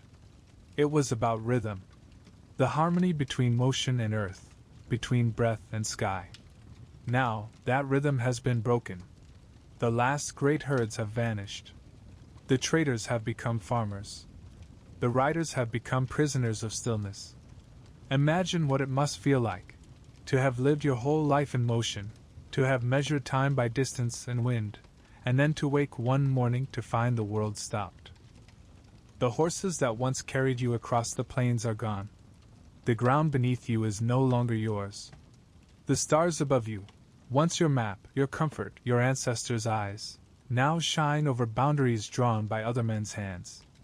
Freedom, once so natural it went unspoken, now exists only in memory. And yet, even now, they resist. Not with arrows or lances anymore, but with endurance, with silence, with dignity. They keep their stories alive. They keep their songs alive. They keep their children alive. That, too, is a kind of war, quieter, but no less courageous. You sit beside an old warrior. His hair is streaked with white. His eyes are the color of storms that have seen too much sky. He does not speak for a long time. The only sound is the wind moving through the tall grass beyond the camp, the same wind that once carried him into battle.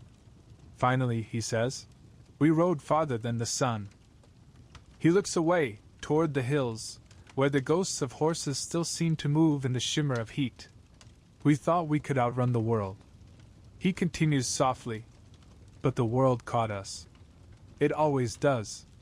Then he smiles, not bitterly, but gently, as if remembering something only the wind could understand. There are stories still told about those final battles, moments when the Comanche refused to fade quietly. They fought the soldiers at Palo Duro Canyon, where the cliffs turned red with dust and blood. They rode against the Texas Rangers in one last storm of defiance, the sound of their war cries echoing across the canyons. They struck from the shadows, swift and fearless, knowing even as they rode that each charge might be their last. But bravery could not change the tide. The soldiers burned their camps. They slaughtered the remaining horses, more than 1,000 in a single day. The sound of gunfire rolled through the valley like thunder, and when it ended, the plains fell silent. The warriors stood and watched, their faces unreadable, as the animals they loved, their brothers, their freedom, collapsed in the dust. It was not just death. It was the sound of a world ending. When the smoke cleared, the Comanche walked down into the valley to bury their horses. They placed feathers in their manes, painted their faces with the color of the sun, and sang the songs of release, the songs that guide spirits to the wind. Men who had not cried since boyhood wept openly. Mothers cut their hair in mourning. Children stood silent, holding each other's hands. From that day forward, the riders of the wind walked on foot. But even then, in the ashes of defeat, something unbroken remained. The Comanche spirit, the quiet, unyielding flame that no bullet, no hunger, no chain could extinguish, still burned. They adapted again. They learned the language of the newcomers. They negotiated, traded, rebuilt. Their strength, once in motion, now lived in endurance, in memory, in story, in the refusal to disappear. And among them rose one who would carry that spirit into the world of iron and smoke. His name was Quanah Parker, the last chief of the Comanche, and the first of a new kind. Quanah's blood carried two worlds within it. His father, a Comanche warrior. His mother, Cynthia Ann Parker, a white woman taken as a child and raised among the people. From her, he inherited pale eyes that held the color of dusk. From his father, he inherited the will of the wind. He had seen both sides, the wild freedom of the plains and the relentless march of the settlers. He understood that one could not survive without learning from the other. Where others saw the end of a world, Quanah saw a path through its ruins. He became a leader not through inheritance, but through resilience. He brokered peace when others wanted vengeance. He fought for his people's dignity in a world that sought to erase them. He wore a coat of buffalo hide trimmed with brass buttons, half warrior, half diplomat, a living symbol of what the future demanded. He led his people to the reservation not as captives, but as survivors. He made sure they would have homes, food, and schools. He built alliances, spoke with presidents, and reminded the world that the Comanche still lived. Through him, the spirit of the riders found a new form, not in conquest, but in endurance. And yet, he never forgot who they were. He kept horses even when there was nowhere left to ride. He told stories by firelight of the old hunts, the old wars, the old ways. He taught the young to honor the land even as it changed beneath their feet. "Remember," he said, "the wind still knows your name. You stand beside his grave now, on the rolling hills of the southern plains. The grass waves around you, soft and endless, whispering through the stones. There are no fences here, no trains, no cities, only sky. And if you listen long enough, you can still hear it, the faint rhythm of hooves, the echo of laughter, the wild cry of riders who refuse to bow to time. They are gone, but not lost. Their spirit moves with the wind, through every blade of grass, through every storm that crosses the open land. Because freedom, once truly lived, never dies. It only changes form. The sun sinks low. The plains turn to gold, then to shadow. The wind picks up, sweeping across the land as it always has, as it always will. You feel it brush your face, warm, alive, ancient, carrying with it the voices of those who once ruled this place. And somewhere in that endless breath, you hear their promise. We are still here. The plains are quiet now. The wind that once carried war cries and thunderous herds has gentled into a sigh, soft, steady, patient. The grass still waves, endless as the sea, but beneath it lies the memory of footsteps and hooves that no longer fall. And yet not all is silence. In the scattered camps of what remains of the Comanche nation, fires still burn. Voices still rise in song. The people still gather under the open sky, speaking the old words, remembering. From these ashes of empire, from the dust of lost hunts, lost battles, and lost horizons, emerged the last chiefs. Leaders of twilight, men of two worlds, those who carried the fire of the old life into the cold dawn of the new. You find them not in the saddle, but seated before council fires, faces lit by the orange glow of embers. Their hair is streaked with silver, their eyes the color of storms long past. They do not wear crowns. They wear the years. Their words weigh more than their weapons ever did. Each bears a story carved by both triumph and surrender, a life balanced between remembering and adapting, between what was lost and what must still endure.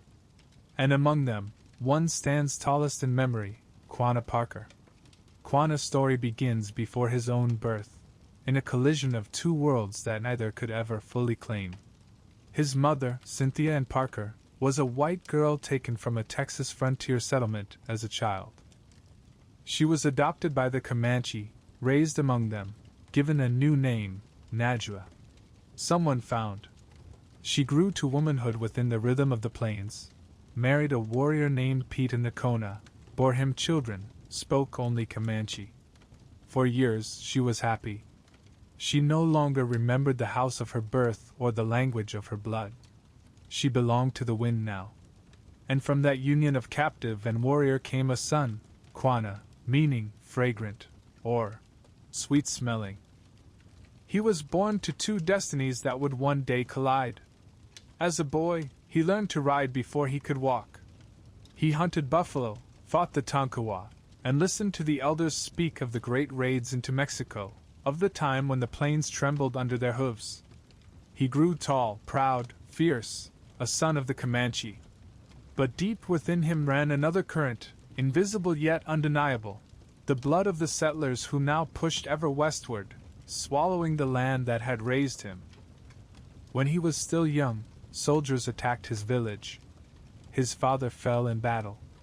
His mother was captured and taken back to white society, where she wept herself to death, unable to live in houses, unable to breathe air that did not move. Quanah never saw her again. Her ghost followed him through every ride, every fight, every decision that would one day shape his people's fate. He rose to leadership during the last great struggle of the Comanche, the Red River War. When soldiers came to force his people onto reservations, he led them in defiance. He knew every ridge, every canyon, every shadow of that land. His warriors struck with the old precision, appearing from the horizon, striking, vanishing into wind. But the world had changed. The buffalo were gone. The rifles of the white soldiers fired faster, farther. The iron rails brought endless men and endless bullets. By 1875, the fight was over. Quanah Parker, last war chief of the Comanche, son of the plains and of the frontier, rode into Fort Sill and surrendered. Not in chains. Not defeated. He rode in tall, proud, wrapped in a buffalo robe, as if to say, "You may take the land, but you will never take the wind from my heart." What followed was not the death of leadership, but its transformation. Quanah saw clearly what many others could not, that to save his people, he would have to live in the world that had conquered them. He became a bridge between two worlds. He learned English. He wore the tailored suits of politicians and the beaded regalia of his ancestors in equal grace. He met presidents, advised generals, and spoke in both tongues with the calm of a man who carried entire nations in his breath. He built a home, a grand house of stone and wood near Cache Creek, but filled it with buffalo hides, horses' skulls, and the sound of drums. He farmed the land, but he never forgot the sky. You see him now, riding across the plains one last time, his long hair streaked with gray, his eyes bright with memory. Beside him rides a young man from the reservation school, eager and restless. "Tell me," the youth asks, "how did the old ones live before the fences?" Quanah smiles. He looks out at the wide land, still open, still breathing, and replies, "We didn't live before the fences. We lived without them." He raises a hand to the wind. "This," he says, "was our home. Not just the ground, the air, the stars, the distance. We lived between earth and sky. That is something no one can take. His wisdom carries weight because it comes not from books, but from survival. He teaches the people to blend strength with adaptation, to farm, to trade, to lead in a world that no longer honors warriors, but still needs their courage. Under his guidance, the Comanche thrive again, in smaller ways but no less noble, building schools, running councils, raising children who know both English and Comanche words for freedom. And yet, every night, he still speaks to the spirits of the plains. He still dreams of horses thundering across endless grass. He still believes the wind remembers their names. But Quanah is not alone among the last chiefs. Others, too, carry the fire. To the north rides 10 Bears, the elder statesmen of his people, who spoke to you, treaty makers with the eloquence of a prophet. I was born on the prairie, where the wind blew free, and where there was nothing to break the light of the sun. I want to die there, not within walls. He signed peace not from fear, but from vision, knowing that sometimes survival is the truest form of defiance. And farther west, horseback, the spiritual leader, taught that the spirit of the land still lived in every Comanche heart, even those confined to the reservations. He told the young ones, "When the rain falls, remember, that is our mother speaking." These men, the last chiefs, were more than leaders. They were living bridges, between the wind and the wire, between the past that galloped and the future that crawled. As age came to them, the world around them grew louder: trains, telegraphs, the endless clatter of progress. And yet, within that noise, they carried silence. Not the silence of surrender, but the silence of deep roots, of memory older than the machines that filled the air. When Quanah Parker died in 1911, they buried him beneath the wide sky, beside his mother's grave. The wind that day was soft, carrying the smell of rain and mesquite. Men who had once fought him wept. Women sang the morning songs of the plains, songs that rose like smoke and vanished into clouds. A white reporter wrote that the funeral felt like the passing of an era. He was right. But the era did not end. It changed form, as wind always does.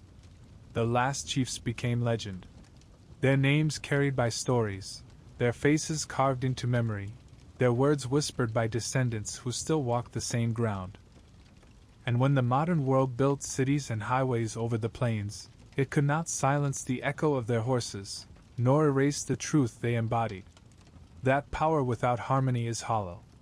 That freedom cannot be owned. That leadership is not command, but care. At night, when the wind sweeps through the plains and rustles the dry grass, some say you can still hear their voices, not as ghosts, but as reminders. They speak softly. Do not forget the rhythm of the land. Do not mistake fences for safety. Do not let silence mean forgetting. The stars shimmer above, and for a moment, it feels as though the sky itself leans close to listen. The last chiefs are gone, but the world they fought to remember still breathes in every gust of wind, in every heartbeat that loves freedom more than fear. And as the wind moves over the plains, carrying the scent of dust and sage, the story begins to quiet, not end, but settle. For every empire must one day fall, every fire fade. But some embers never die. The Comanche remain, in blood, in language, in story. Their chiefs, the last of the riders, the first of the dreamers, remind us that history is not a tomb, but a trail. And when the wind moves, even now, it carries their promise. We are still here. We always will be. The wind has grown old. It no longer gallops, it drifts. It whispers instead of roars, sliding through the yellow grass like a memory too tired to raise its voice. The plains, once a living ocean of motion and sound, buffalo thunder, horse hooves, laughter, the hide-piercing call of the eagle, now lie still. Silence has settled here like a thin layer of dust. And beneath it, the echoes of the past sleep uneasily. You stand at dawn on the same earth the Comanche once ruled. The horizon stretches unbroken, but it feels emptier now. There are fences, faint glimmers of barbed wire catching the first light. A water tower. A dirt road carved straight where no road should have dared to go. But if you close your eyes, truly close them, you can still feel it. The weight of the old wind pressing against your skin. The faint vibration of hooves beneath your feet. The scent of sage after rain, sharp and clean. It's still here. Just quiet. Silence is not absence. It's what remains after everything else is gone. The buffalo are gone.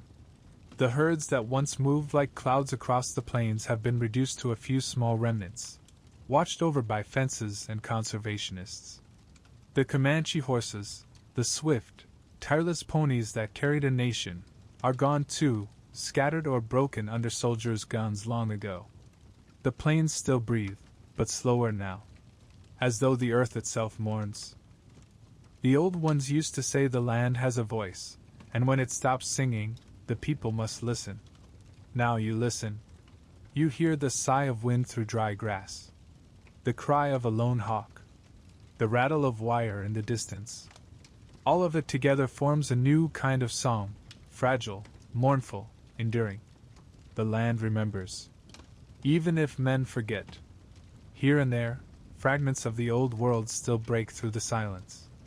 A teepee pole half buried in the soil. A buffalo skull bleached white under the sun.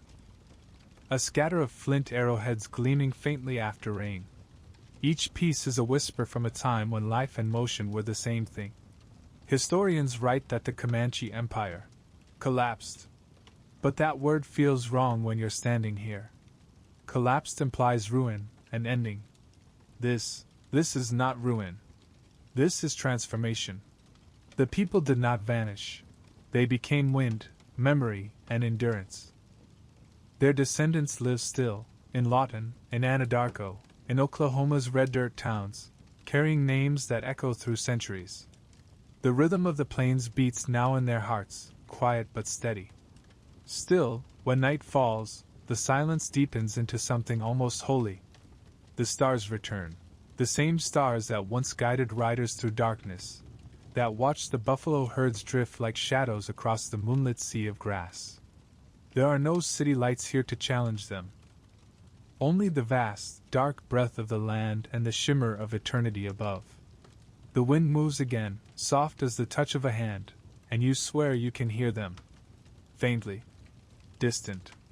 The riders. Their laughter carried on the breeze. The rhythm of hooves like a heartbeat under the soil.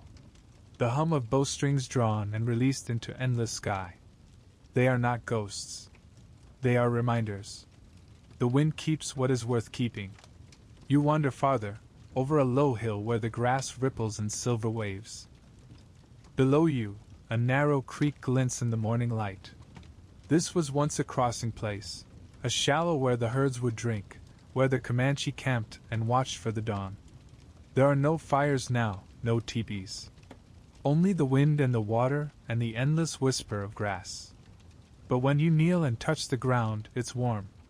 The earth still remembers their feet. The water still flows in their path. You understand suddenly that silence is not erasure. It is keeping watch. Sometimes, travelers passing through this land speak of a strange feeling that comes over them, a heaviness in the chest, a kind of awe that they cannot name. They call it emptiness. But those who listen know better. It's not emptiness. It's presence. The spirit of a people who live too close to the earth to ever truly leave it. The whisper of freedom that refuses to die. Even when the trains roar past, even when highways cut the prairie into ribbons, even when wind turbines spin like white ghosts on the ridges, the land remains haunted, not by sorrow, but by memory. The silence is alive. It breathes. You imagine the last fires of the old camps, flickering on nights like this long ago.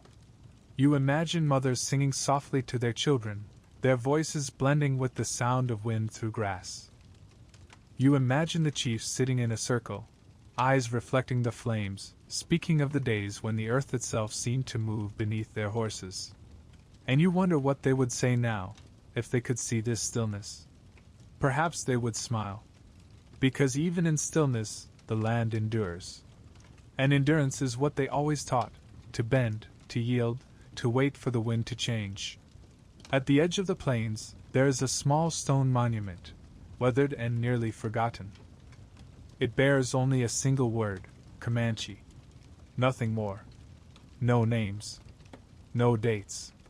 But perhaps that is enough. Because Comanche was never a name of death, it meant enemy, once spoken by their rivals. Yet the people made it their own, wore it with pride, turned it into legend. Even now, when the wind moves across that stone, it hums softly, as if the land itself repeats the word, not in mourning, but in reverence. Comanche. The ones who rode the wind. The ones who made motion holy. The ones who refused to vanish. As twilight deepens, you sit in the grass and let the silence settle over you. The stars bloom. The wind sighs. Somewhere in that vast hush, you can feel the rhythm of the old world still beating, not loud, not lost, just slower, deeper, eternal. The horse lords may have fallen, but the plains still sing their song. And perhaps that is what survival truly means, not victory, not conquest, but endurance so complete that even silence cannot undo it. The Comanche became the wind's memory, and the wind never forgets. You close your eyes. The night breathes. The grass sways around you, brushing your skin like the touch of time itself. For a moment you feel weightless, part of the land, part of the silence, part of everything that was and still is. The empire is gone, the horses are gone, the buffalo are gone, but the soul remains, woven into the very air. And if you listen closely, you will hear it again. A whisper. A pulse. A promise. We are still here. The night is deep, and the stars have thinned into a silver haze. The wind, that eternal witness, drifts slow across the grass, slow, unhurried, carrying with it the dust of centuries and the faintest echo of hooves long vanished. You've come far.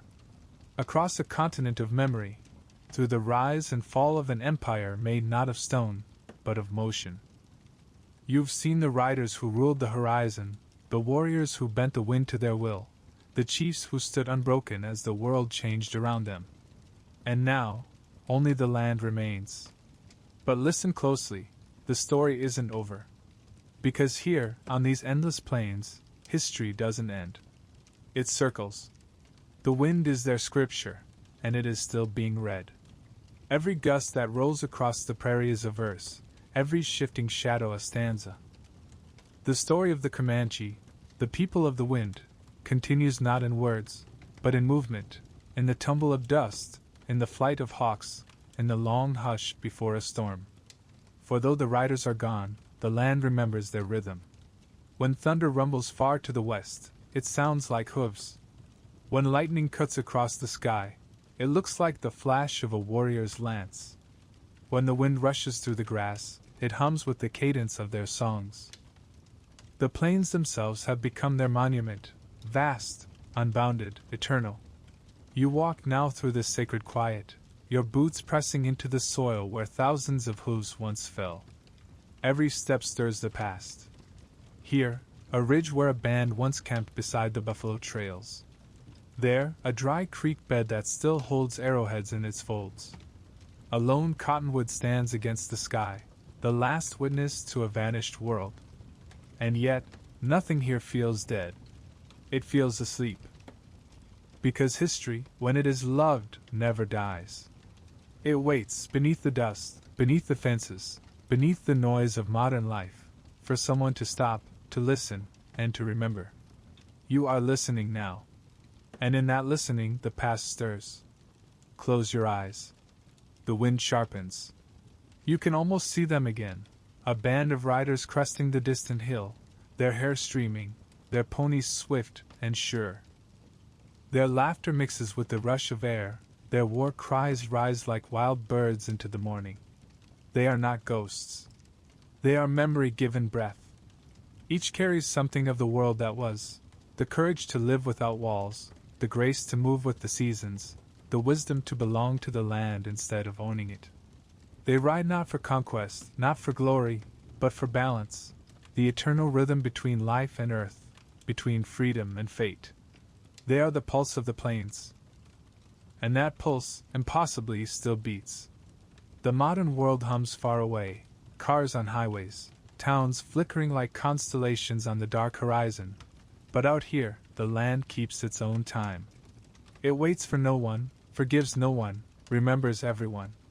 And if you listen to the wind as it sweeps through the canyons, you will hear more than emptiness. You will hear the low song of survival. A song that says, "We were here.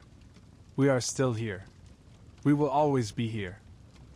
Because the Comanche were never a people of endings. They were a people of motion, and motion never dies. It simply changes direction. Today, their descendants walk the same ground. They live in towns, go to schools, speak two languages, one of wind, one of wires, but the rhythm of their ancestors is still inside them. In the way they ride, in the way they laugh, in the way they return to the land and feel its heartbeat beneath their feet. Every ceremony, every song, every child who learns the old words is a bridge between what was and what is. They are the wind's heirs, carriers of a freedom the world once thought lost. And maybe that is the truest measure of an empire, not how long it ruled, but how long it is remembered. Rome had its stones. China had its walls. The Comanche had the wind. And the wind, unlike stone or mortar, cannot fall. It carries on, generation to generation, whispering through the grass, speaking in a voice only the patient can hear. To live as they did was to live within the rhythm of creation itself, to see no border between the sacred and the mundane, no barrier between man and beast, no division between freedom and responsibility. They built nothing that could be seen from the sky, and yet they left behind something that still shapes the soul of this land. The feeling of vastness, of movement, of wildness that refuses to be tamed. You pause and look out over the plains, gold and green and endless, and you realize this is not just history. It's inheritance. The Comanche gave North America something it did not know it needed, the idea that freedom could be a way of being, not a possession. They showed that a people could live without walls, without kings, without conquest, guided not by laws written in stone, but by the whisper of wind through grass. Even in their fall, they became a legend of endurance, proof that what belongs to the earth cannot be taken from it forever. The land remembers its true owners. The wind carries their names. Now the sun begins to rise, slow, golden, quiet. The light spills across the horizon, setting the grass aflame. You can almost see the reflection of those ancient riders in the shimmer of heat. For a moment, the distance trembles. The sky feels wider. The air hums with something that might be laughter. And just like that, the empire returns, if only for a heartbeat. The riders, the herds, the endless sky, all of it living again, not in flesh, but in spirit. Because the spirit of the plains is not gone. It only waits for the wind to remember its song. Listen. There, do you hear it? The whisper in the grass, the breath in the air. It's saying what it's always said. Life is motion. Freedom is rhythm. The wind never stops. The Comanche are still riding, just beyond the reach of sight, in the dusk, in the dust, in the corners of the heart where memory becomes faith. And as long as the wind moves, they will move with it. So if one day you find yourself on a lonely Texas road, and the horizon stretches out before you like an ocean, roll down your window. Let the wind rush in. Close your eyes. Feel it on your face, that wild, untamed breath of the world. That's them. That's their gift. That's the spirit of the plains, the echo of the Comanche, the people of the wind, who once rode faster than time, and who now ride forever through memory. And so, as the sun rises and the land glows with the light of another day, the story ends not with silence, but with movement, slow, eternal, beautiful. The grass bends, the horizon blurs, and somewhere far off, the wind carries a whisper, soft as prayer, strong as history. We are the wind. We are the riders. We are free. And even now, when the wind sweeps the grass of the Texas plains, you can still hear them. The people who once ruled the horizon. And so, as the night settles, or perhaps as it forever rises, may these echoes of the past guide you gently into dreams, where the plains still breathe, and the horses still run, and the wind still remembers every name it ever carried.